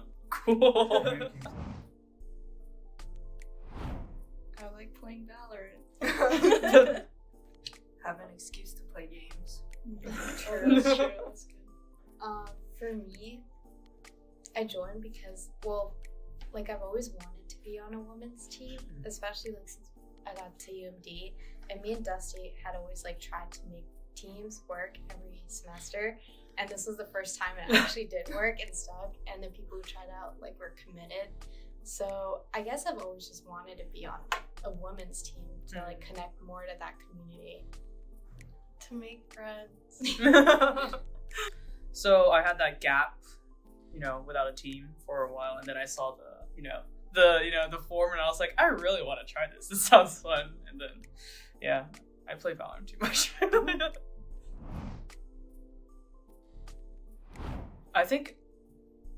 First of all, I did not imagine me being IGL when I first started because I am, outside of my Lilac team, I am known as the no-brain, only aim chamber in comp.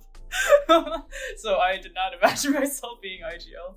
But I think there were some difficulties in the beginning because no one, I wasn't used to giving out comms. I was just very confused. But I think now it's just the amount of trust that my teammates give me when I give out comms and the amount of coordination that we have. I just love being IGLing because I trust that things will work out.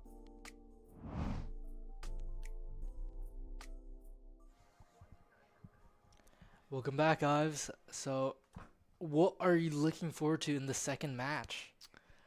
I think honestly, maybe, getting some more people on the side of Terps active in those team fights, becoming kind of integral to, their tactics essentially. I think a lot of those plays revolved around, Dr. Patient or Soy Blake kind of just doing their own thing and, everyone else just being fodder for them. But, I think other people had their own moments, Amog just coming in, like stealing Drakes, isolating people with that paranoia, is just like there are inklings of, people that can have their performances in this series. And I would just like to see that and maybe some kind of overall improvement of, like, as I was saying, like discipline, just making sure that you maintain focus and kind of, keep going. Yeah, I think discipline is something to stress in the second match. It seems like I think there needs to be more cohesion on the side of Terps. We got to be giving them that tough love until they perform. I hope they force this into a map 3. Azeri comes out on the side of VTech, but honestly, for the side of Terps, I would just bite the bullet maybe and just pick a tank for Dr. Patient, pick like Scion, pick Ornn. Just weak side them and, play something so that Soy Blake can take over the game. That Kaisa's banned, that Seraphine's banned, but we see Yunara come out. I want to see, Terps be able to play with identity, and, this Yunara Vi seems like they are trying to build this strong engage, strong like damage dealing composition again. Yeah, definitely. Amog playing Nocturne and now playing Vi, two characters that just kind of specialize in just going in on one person. I think the intention is, okay, find out who's their strongest player in this match right now and just go in on them and try and stop them from helping their team. I think probably does that a bit better than Nocturne, because Nocturne just, goes in and now you have to fight him. Vi has that knock-up. Just has the crowd control capable of, keeping people busy. Much like, Virginia Tech had, in ample amounts in that last match. Are you seeing what I'm seeing? I'm seeing what you're seeing. Are you seeing what I'm seeing? I'm seeing what you're seeing. Because is Six-Pack in the server? We had a Bard and now we have a Singed. Yeah, I'm thinking we're going to see some Six-Pack plays. Yeah, we're seeing some cinema picks. Is this like blatant disrespect, or are they actually gonna, play properly? Is VTech like feeling confident? Are they feeling frisky? This Dr. Mundo comes out for Dr. Patient, no PhD just yet, but he's a doctor on the Rift. But speed is still the name of the game for the side of VTech. That Zeri, that Talia, and especially Singe, they're just so hard to lock down because they can build up so much mobility, especially with their abilities, allowing them to speed themselves up across the maps, across through walls so fast. I think Terps, they need to build a counter strategy as to how to lock down VTech, because last game that Nefiri and Diana was able to just run the game because they had nobody to like stun them or lock them down into a position to fight that front to back. With this Dr. Patient, Dr. Mundo coming out from Dr. Patient, it looks like Terps is looking for that front to back still, but Dr. Mundo is very mobile compared to something like Cho'Gath, but it's still something you need to play this like structured environment around, and I need to see more crowd control come out on the side of Terps. Yeah, definitely. Right now, for their final bans, we're seeing, some jungle bans for Terps and then some mid laner bans for Virginia Tech. And we're seeing a Nami that's going to be for Unicorn Potato. Just another, enchanter, capable of doing some CC there. I think, I don't know, like, what do you think that, I personally, I don't think that's enough, CC to kind of get the job done, especially because they're doing this more kind of strategy again, where Dr. Mundo is going to be the only kind of tanky, possibly that Vi player on the team, and you know. Yeah, I do have to say this Nami pick, when isolated in the bot lane against Zeri Leona, isn't bad. You usually want to pair Yunara up with an enchanter, with Lulu perhaps, but it's in the perspective and context of this whole team composition, like you were saying, Ives, this Nami doesn't provide a lot of the much needed crowd control that Terps is lacking. And we see the Leona pick come out, that strong crowd control and tankiness for VTech, and Yone come out. I mean, they're just going to be mobile with so many dashes, so many like mobility abilities, so much like crowd control and things to do like through each other. The like team cohesion is going to be through the roof on the side of Virginia Tech. But I do have to question, who is their jungler? It's either going to be Talia or Singe, which doesn't seem quite right. And an Arya pick comes out from the side of Terps. It provides some more crowd control with that charm, but I still don't think it's enough on the side of Terps, but hopefully they prove me wrong. I think it's going to be Singed. I think it's going to be a Singed jungler because they're like a six-pack disciple, and they're just going to invade, and then they're going to buy Zanyas, they're going to like use their flash, their throw over walls, things like that, and I think they're just going to be a menace the whole time. Possibly some stunting on people. They want some good clips for their own Twitter, and I think that's one way to get it. There's some concerned looks from the support here, maybe double checking whether that's an actual Singe, or probably some other issues going around, but hopefully nothing that would delay this game, because we're looking forward to our Terps hopefully dominating the second match. This Singe, I don't know. I really don't know, because there are few Singe players in just the league community in itself, and they're all six-pack disciples. I mean, who knows? Maybe they are just like a bona fide Singed top laner, and they just like Singed. But I think we're gonna have to keep a lookout for the person that's playing it. We saw a Bard support. If it's the same support player just in a different position playing Singed, I think it's just like, yeah, that person just loves six-pack and just loves being a nuisance. And I think that kind of, I guess, ego maybe to do that in this match, in this game too, could be their downfall.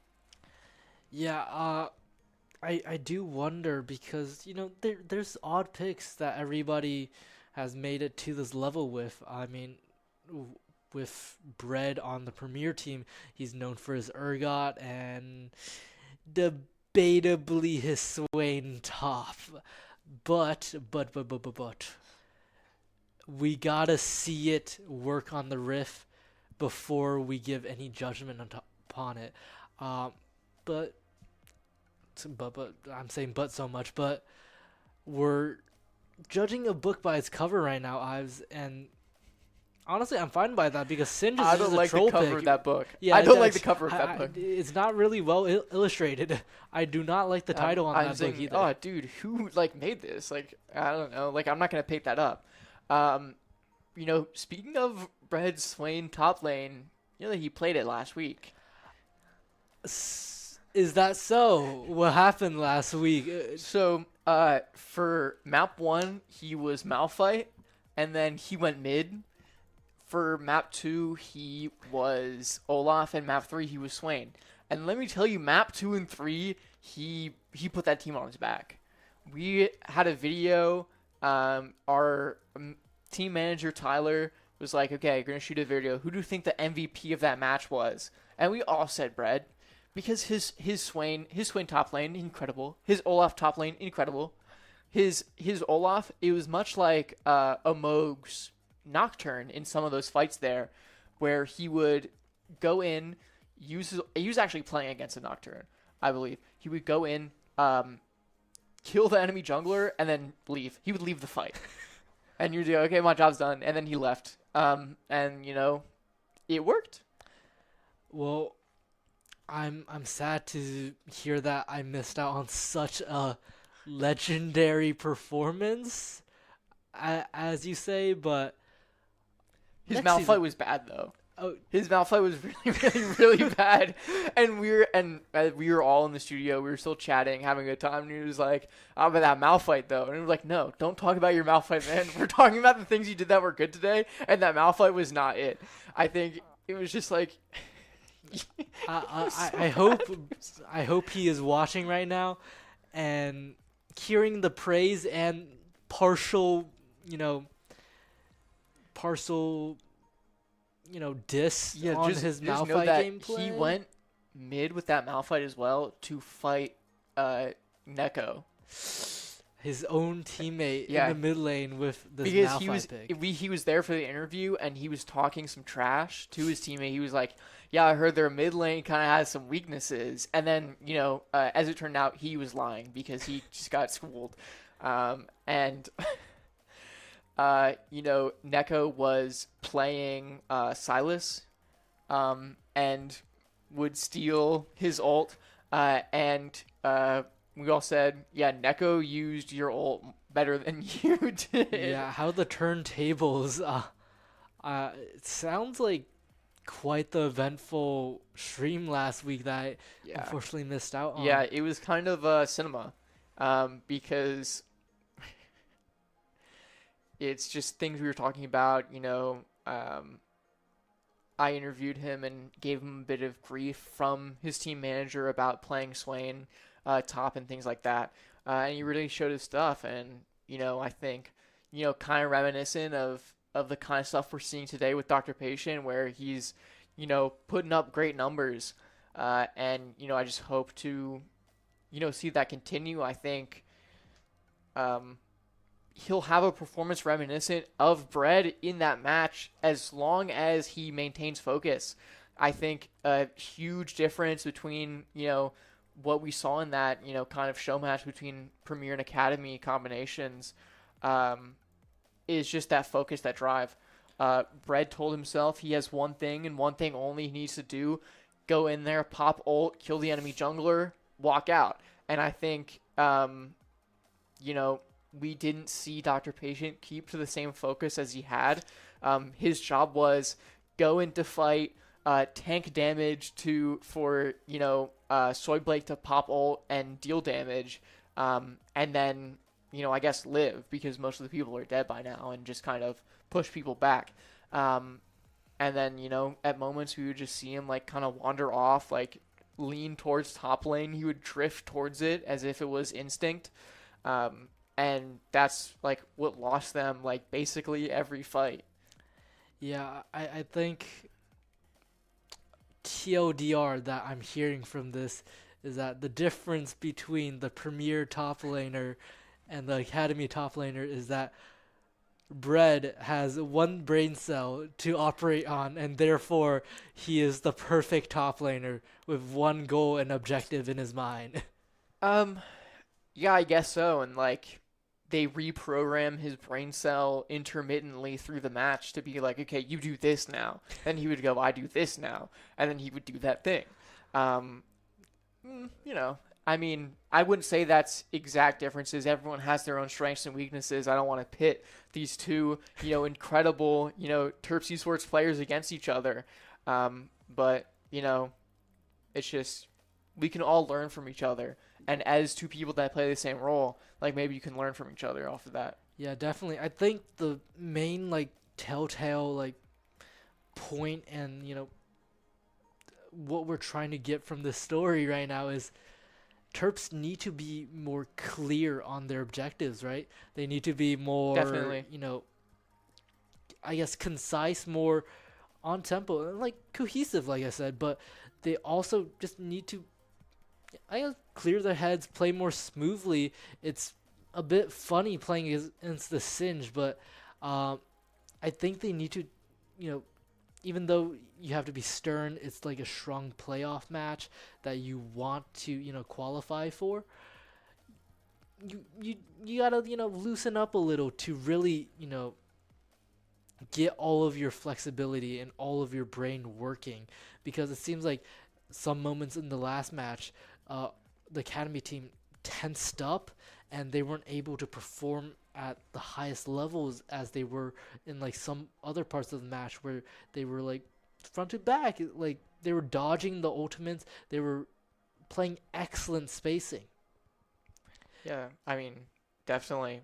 You know, they have that, you know, break time between the matches to reset, I guess, emotionally and mentally, and hopefully clear their heads, like you said, as we get into this match here.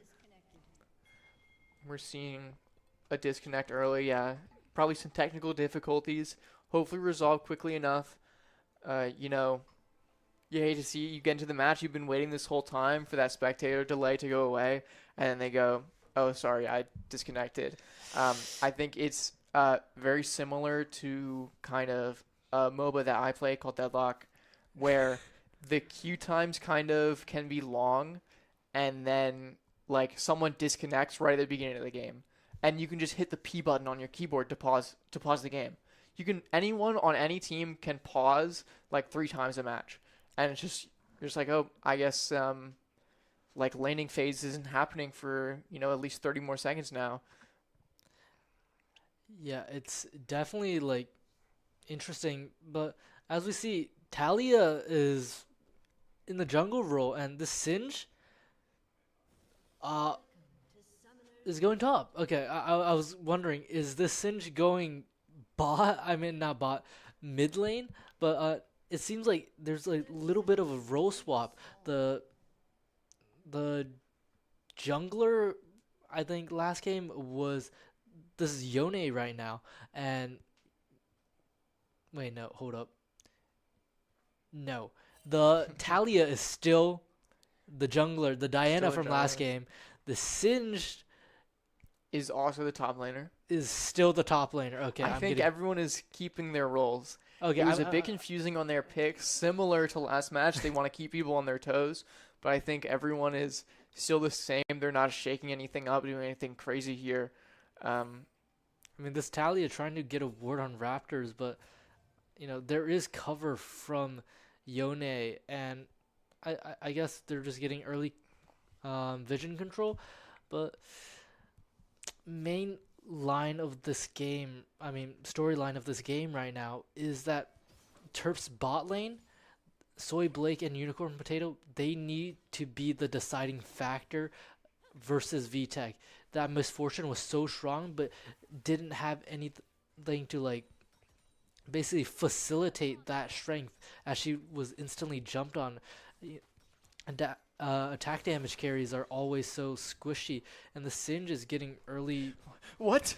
I just saw like, you know, that ghost just breezing right past them, coming in there, attacking the Vi right now in the jungle here. Yeah, Moog's pathing was, you know, excellent, trying to catch out Singe right now, but Singe is just playing this.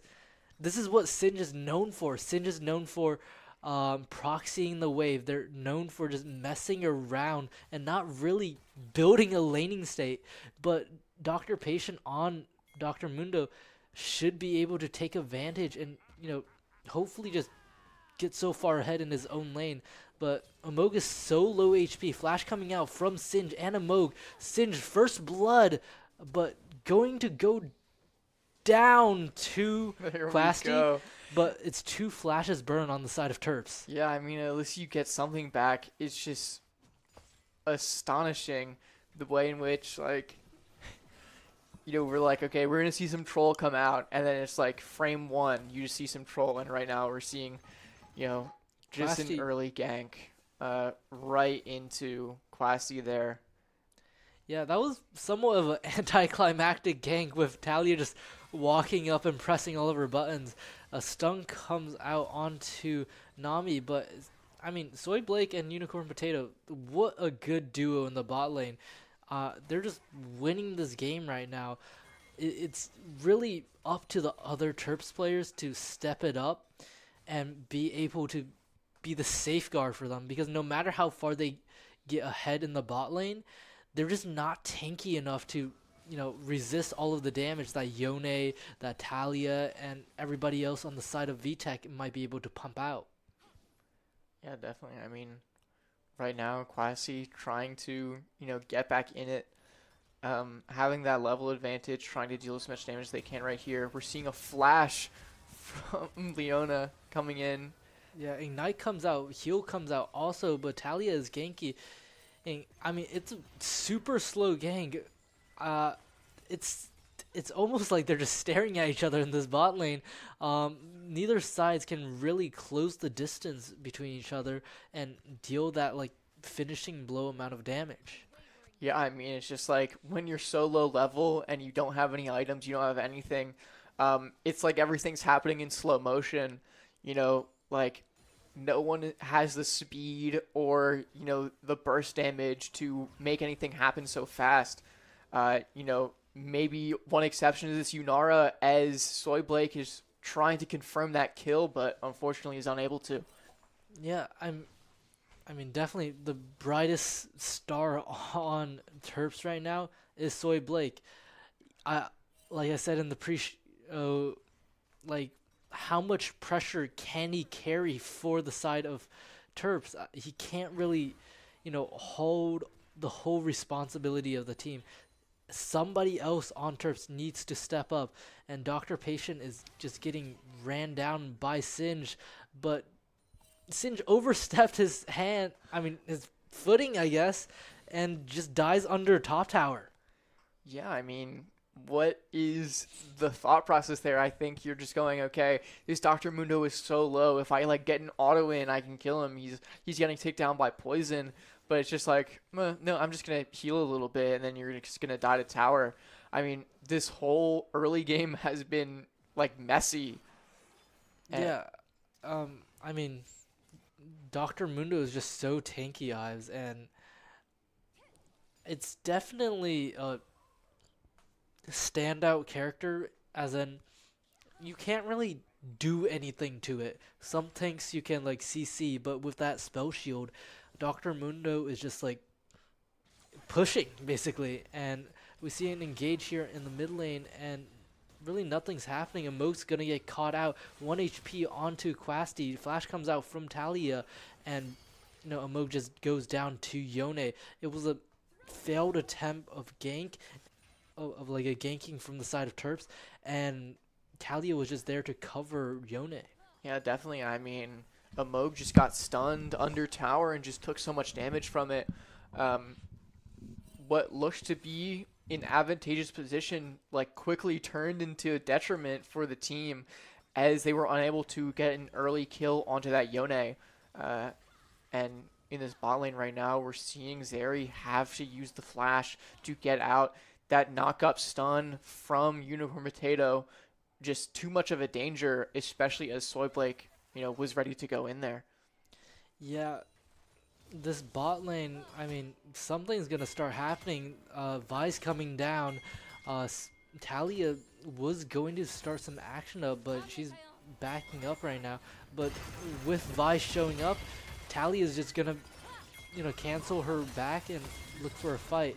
It's a 4-on-3 in the bot lane. Yone just pushing mid. I mean, right now, Soy Blake is just so strong. It should just be free tower plating, but I don't think anything can really happen with this Talia covering this bot side. Yeah, I mean, I think Amog, possibly a bit uneasy on this Vi, is just walking at people and getting stunned and taking damage for it.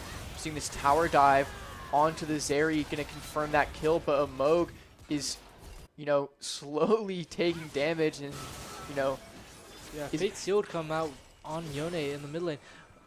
Nobody dies on the side of Terps in the bot, as Soy Blake was taking the latter half of the damage. Yeah, I think it was definitely great coordination there.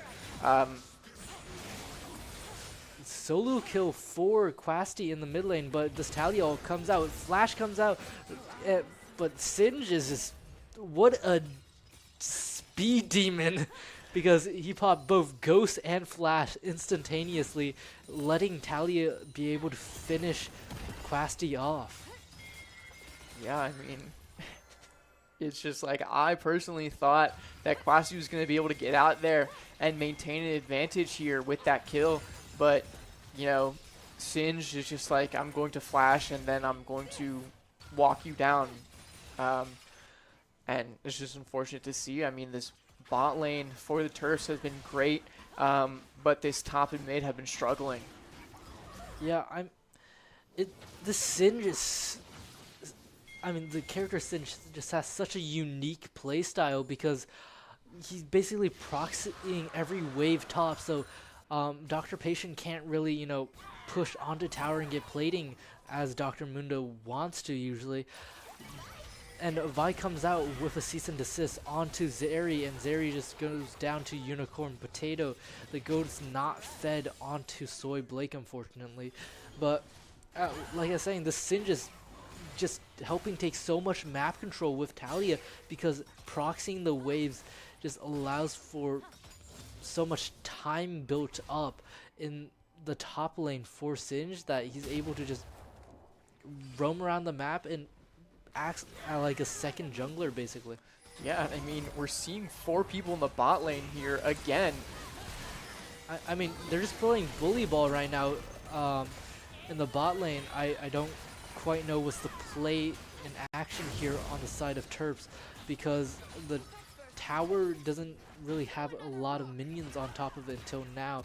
I mean, it's down to 1 plate. That's certainly good. They're going to secure, hopefully, the first feat of warfare, unless this Talia decides to, you know, cover more. But this Zeri right now is pretty useless. Unicorn Potato getting caught out by Leona ult goes down to Zeri, and, you know, there's really nothing you can do right there. Miss dash and charm coming out from Quasti, but I mean, everybody's getting active this game. There's nothing too exciting happening, but there's always action happening on the screen. And Talia flicks onto Quasti, and Yone just in the middle of the fight. Both Amok and Quasti goes down. Double kill for Talia. I mean, everything is just so confusing.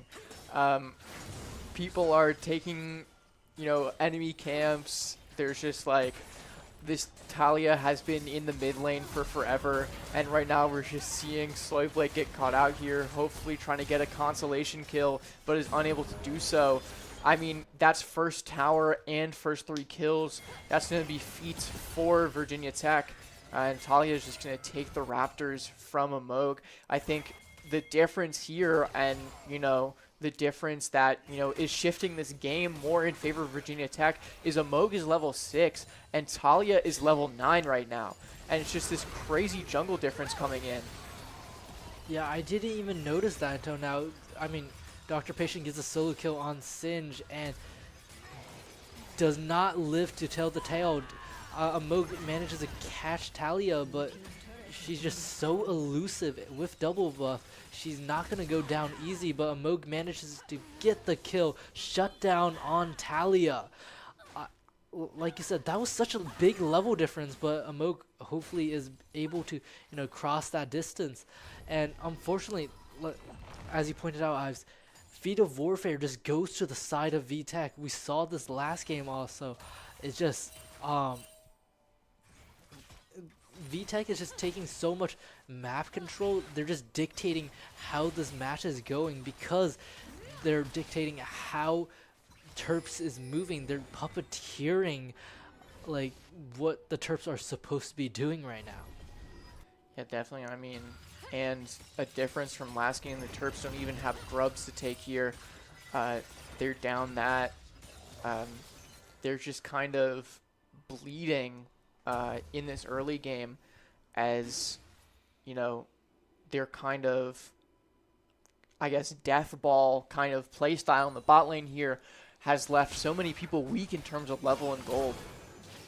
Yeah, it's definitely bleeding a lot of resources when Terps decide to group so often. And, you know, like when you isolate your top laner and make him feel useless, even though he's the central core piece of this composition for the Terps, then there's really nothing much you can do because Dr. Mundo is just isolated in this lane to clear waves, and he just feels useless as the Sin just goes around and Unicorn Potato gets caught out by the grounded and flick from Singe, and that was a very brave TP coming out from Quasti. He somehow manages to survive with the, dashes of his ultimate, but there's so much movement from Virginia Tech, and Dr. Patient is just isolated in the top lane. Finally, with a Wade coming up, Amog just trying to, bail out this middle tier 2 tower, but I really don't know why Dr. Patient back there instead of, just side laning, but Amog goes in, this wave comes out from Nami, they get a kill on Singe. The TP came out from Dr. Mundo, and he's just in the middle of the fight. He's super tanky right now, Ives. Yeah, I mean, he's just tanked that ultimate from Leona, and that stun as well. I mean, the only thing stopping him here is this CC, but as Yone gets into the back line, gets away with his life, everyone on the side of Virginia Tech is low right now, as the Terps just kind of shift back onto this Hextech Drake. Yeah, I was questioning the TP coming in from Dr. Patient, but honestly, that was a good TP. My bad, Dr. Patient, because he was able to basically turn around that fight, and he was the anchor to that team fight by staying high HP. It, basically decentivized VTech from looking for another engage, but was it really worth it to, fight that fight when, it's another stalemate in the top lane again, and Dr. Mundo is going to be stuck here pushing the wave? I mean, I think definitely, it's a comfortable position still for Dr. Mundo because, he just has that crazy split pushing power. I think we saw it a little earlier. I think the CS on so many people is just completely, unbalanced. One of these people, Amog, just getting hammered by 3 people. I mean, no one can survive that. But, the CS out of Amog is just so low compared to Talia. This mid lane is kind of going even, and so is the top lane here. But in the bot lane, we see Zeri having, less gold advantage, a level disadvantage from Soyblake over here. A lot of people have become overpowered in their lanes and are people that, need to take more of a role in these team fights, or maybe take more of a role in, kind of getting kills on players who are at that disadvantage and getting more gold. I think Dr. Patient as a top lane bruiser is capable of just, scaling whenever he's in an inevitability at this point. But someone like Soyblake really needs to get active and snowball as fast as they can to deal as much damage as they can in a team fight. Yeah, I mean, right now it's just going to be a silent, few minutes as we're waiting for another objective to pop up. It's not looking too bad. The Terps have turned around such a position before. They have 2 Drakes. They have the Drake advantage this game. There's no grubs. Quasti just caught out, but Leona is just going to get hammered down by a Moog. Flash comes out from a Moog. Fate Seal catches 2. Quasti goes down. Cease and desist comes out from a Moog, but down to Talia. Leona goes down to Soyblake. And finally, we see some action in the top lane with Dr. Patient finally taking that top tier 1.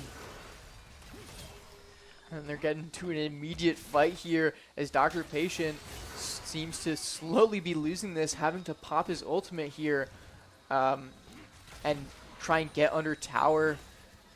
but it's not, doesn't seem to be enough right now, and he's just gonna slowly get ticked down by that Singed.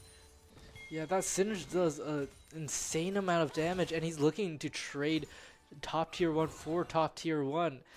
I mean, right now, I was saying that Terps was in this position and they turned it around last game, but right now they're gonna start falling more and more behind, and it's gonna be way harder to play, especially when you have a team composition that doesn't have that crowd control like the side of VTech. Yeah, definitely. I mean, especially as Amog is trying his best to get back in this game, provide some more crowd control in those team fights with Cease and Desist and the Vault Breaker. But, you know, as kind of Virginia Tech coalesces, they're getting their towers, they're coming into the jungle and just trying to keep him out of the game as best as they can. I mean, I think that's really their objective right now. They've found people who could be problems, but in their current state are not, because they've just kind of lost lane, have stayed too long in certain lanes, aren't taking care of their own like jungle objectives and camps and things like that, and are saying, okay, if we keep them out of this game, like it's just a free win. Yeah, they're certainly hammering. I mean, VTech are just hammering down on the, loose nails on the side of Terps. They're keeping Amog down. They're keeping, Dr. Patient isolated and away from this fight. And it looks like there's going to be some action in this bot lane. Leona, both support ults come out. Amog goes down almost instantaneously.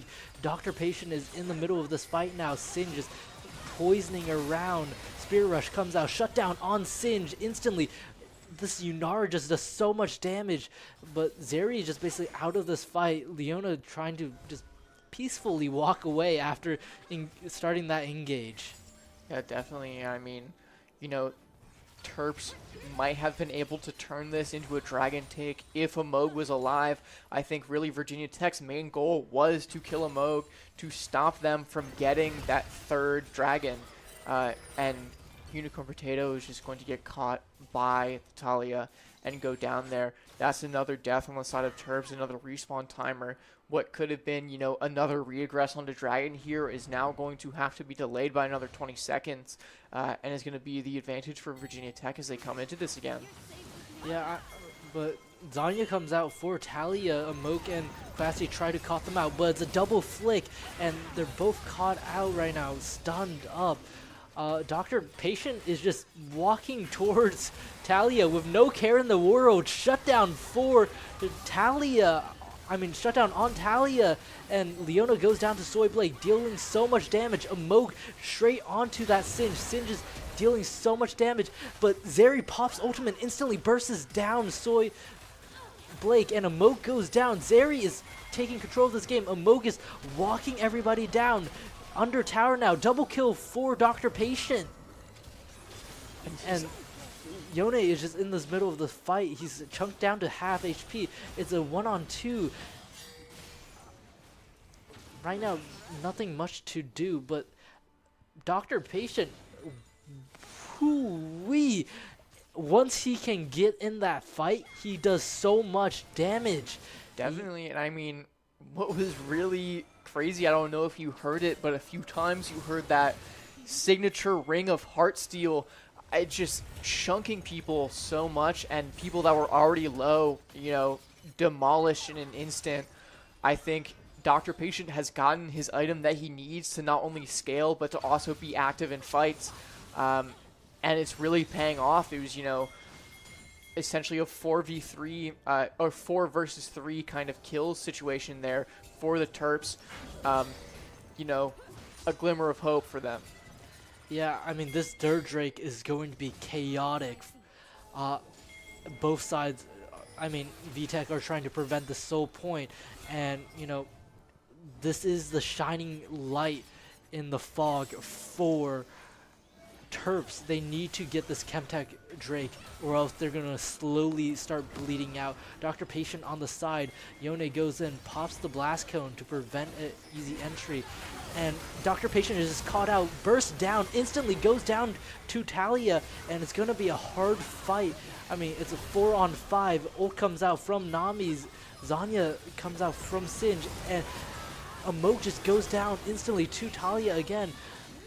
Inara can deal out so much damage, but there's no spacing to let her, take over this game. And it's going to be a free Otacon and free Chemtech Drake for the side of VTech. Yeah, I mean, what's unfortunate there is Dr. Patient getting caught out so early. That's a lot of your tankiness taken out instantly. And the Terps are trying to re-aggress here, but, I mean, if they know what's good for them, they'll back off here. And it's a one-shot. Oh, it's a one-shot onto Yunara. I couldn't even react that fast. And then Quasi goes down after being stunned under tower, and this bottom tier 1 is just going to go down just like that. I mean, that was some insane burst damage. There's 25 stacks on Medjai's for Talia. Talia's 12-2 with 4 items already. It's insane. Talia has been capable of, I guess, running away with a lot of things, getting away with so much in this early game, and has all of the resources have been funneled into them, and it's paying off. Without Dr. Patient there, I mean, he couldn't even survive it probably. Soy Blake was just like toast. I mean, Baron is basically up. I do have to wonder, is this just going to be like a free take for the side of VTech? They have a strong 6k, 5k gold lead. But it seems like everybody on the side of Terps, especially because Amog is behind, he just can't, rally together his team right now. And it's just so difficult. This Yone hasn't even been in the fight all that much, just side laning. And let's say VTech fight on 5, I think the Terps just lose, and Dr. Patience is getting caught out on the top lane. Yeah, he's just taking damage from that Singe and the Talia. Singe gonna get low himself. The cease and desist comes out, but the Zanya's gonna get popped. That was so much damage onto Quasti, and it's double kill in the poison mist for the Singe, and Namiel comes out. Yone is just pushing bot lane. I'm sorry, I can't focus on this fight because Quasti needed to TP in to help, but you just ignore Yone right in front of your face, and he's just gonna climb into that base with grubs with so much attack speed and attack damage. Is that really something you can ignore right now? Because nobody can back up, and he's just going to take a inhibitor by himself. Yeah, and I mean, what it was just crazy about this, just the amount of damage that just got pumped out, like, in an instant. Like, the 2 people that died in that fight died in a matter of seconds when that Talia came in. And it's definitely been an issue of that Talia CC has been placed so perfectly, and I think, a lot of Terps players are just kind of walking into it. Amog just is constantly stunned by Talia, and it's just like, just you're losing opportunities to kind of get in there. Yeah, we have the scoreboard up right now, and all I just want to say is don't look mid-jungle. Look bot lane. Glaze bot lane. Soy bot Blake diff, right now. Bot diff. Okay, do not look at anything else. You looked. It's a bit difficult right now for the Terps. I mean, I believe in them. I think, miracles can happen. They were in a similar position last match, and they got it back by just kind of playing smart. I think you have this kind of troll Singed and this kind of carry Talia in the jungle here, but plays like that are just gonna are not what I'm talking about here. Yeah, and Amog just goes down instantly, being caught out by Talia. And Dr. Patient, I mean, he seems to have a unsteady foot as he's tanking up so much right now, but he has no help. And Unicorn Potato goes down, Quasty's 1 HP, and Soyblade just couldn't enter that fight at all. I mean, Dr. Patient was in the middle of that whole thing, but Yone did such a great job zoning a kill on Singe for Soyblade, but I mean, it's just so difficult that this Yone is just so strong because he's been silencing the whole game. He's built up so much gold from just killing towers and minions that he's such a presence with his dashes and his knockups that you can't really get past him. Definitely, and I mean, Dr. Patient had 4 people going in on him, and he was surviving for so long. But, the Terps, the rest of their team, couldn't kill that Singed. Just popping Zanya's, just staying alive. And I mean, that's the kind of thing that we're talking about where people get isolated. People find themselves in positions where they're alone, their team is nowhere nearby to assist them, and they just wind up dying for it.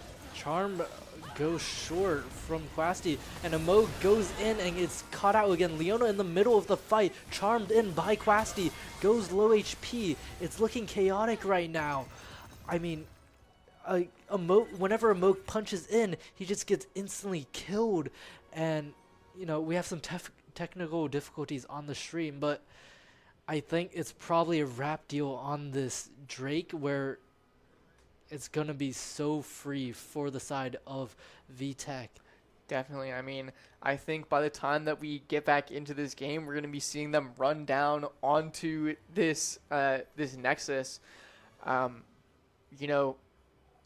was an inkling of a play that could have happened there with that charm and everything, but it just went short. Things went off too soon. Bit of a short fuse on, the planning there. And the Terps couldn't do anything in a head-on fight, and they messed up their tactics to play a bit unfair. And so you're just going to lose that. At this point, the Terps don't really have much to, stand on. Yeah, when Quasty was in that bush and I saw there was no vision control for the side of VTech, I had a glimmer of hope that Charm was going to catch Talia, but it was short about one character model, basically, and everything fell apart. Amog, because it's so hard for Amog. It's like, it could be, you could blame him, but it's no fault of his own.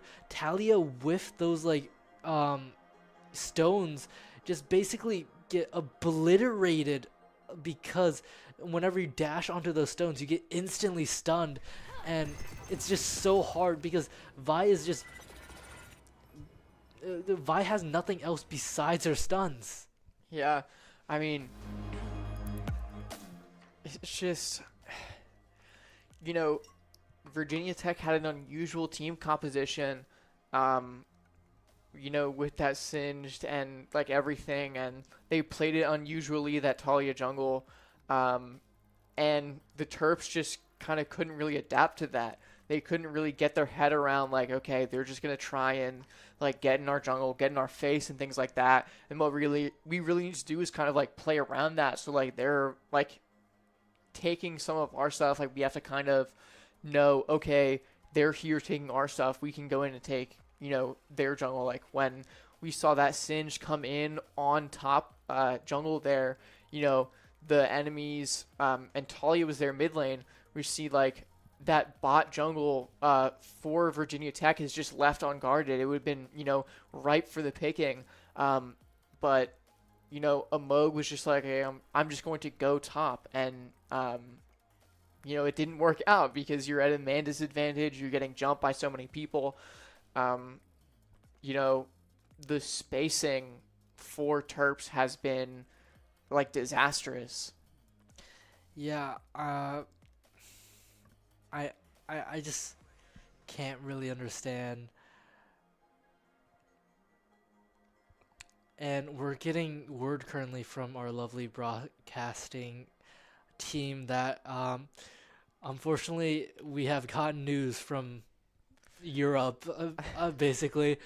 That the Terps unfortunately lost, and we lost the observer view mid-game due to some technical difficulties.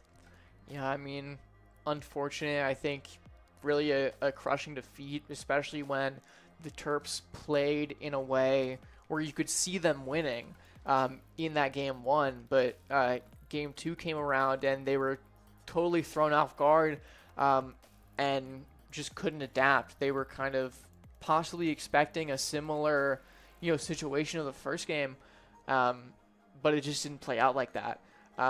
And there was no way in which they could play like it was. A bunch of their lanes just got, weak-sided, just taken down. That top lane, that mid lane, that jungle, all just kind of fell out of the game. And all that was left was that AD carry. But as you were saying, we saw that Talia just have so many stacks of hubris coming in there and getting so many kills. And, I mean, it's just so difficult. I mean, in your opinion, do you think anything could have gone differently with, the kind of new changes that we were going to see at the beginning of the year? I mean, with the game, like you just said, I think with our Terps team, it's just so difficult to manage objectives with how we like playing our team compositions, right? So with Otacon getting cleared out, with these timers being changed and plating being distributed into the tier 3 towers, I think it's going to be, I can't really say right now, but maybe it will be less difficult for Terps Academy to play because that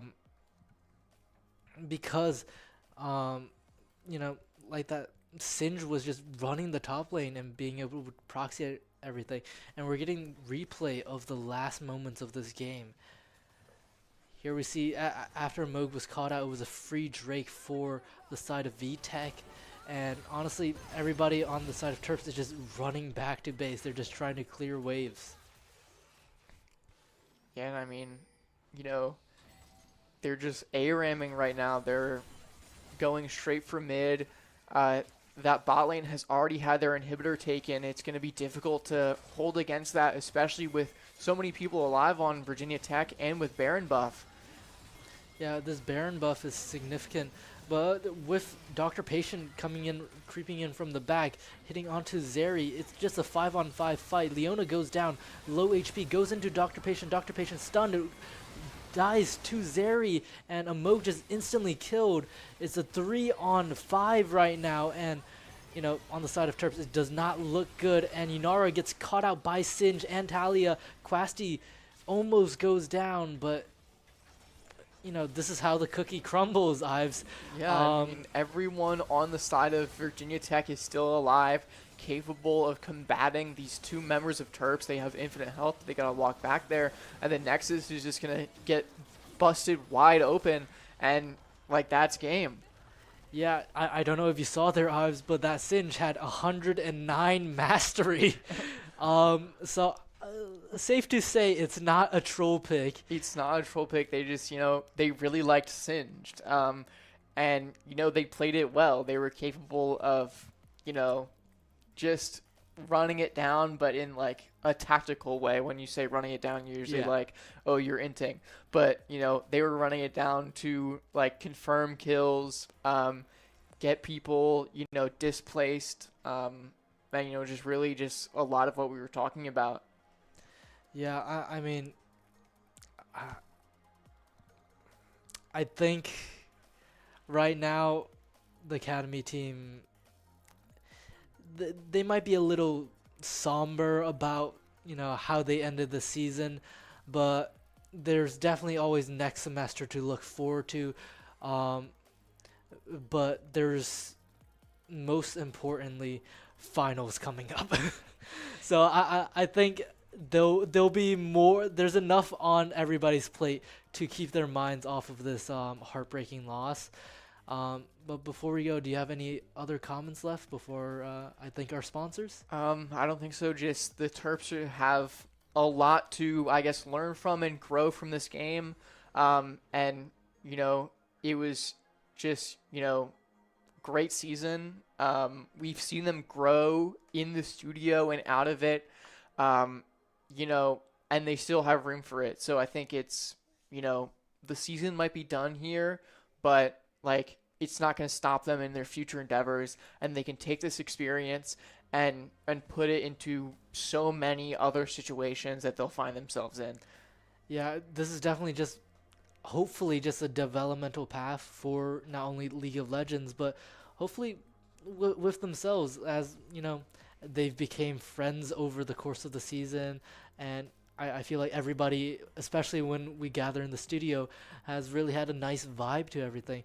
So I would like to thank the Philip Merrill College of Journalism for facilitating the studio environment for us, and Recwell for basically providing all of these things to allow us to cast and allow us to broadcast these games, and Playwire for equipment. And thank you to our very lovely broadcast team for putting in so much work, coming in like 2 hours early basically to work on the broadcast. And my name's Kevin, and I'm Ives, and that's going to do it for us tonight. I hope you all have a wonderful evening, and see you next stream. Thank you so much.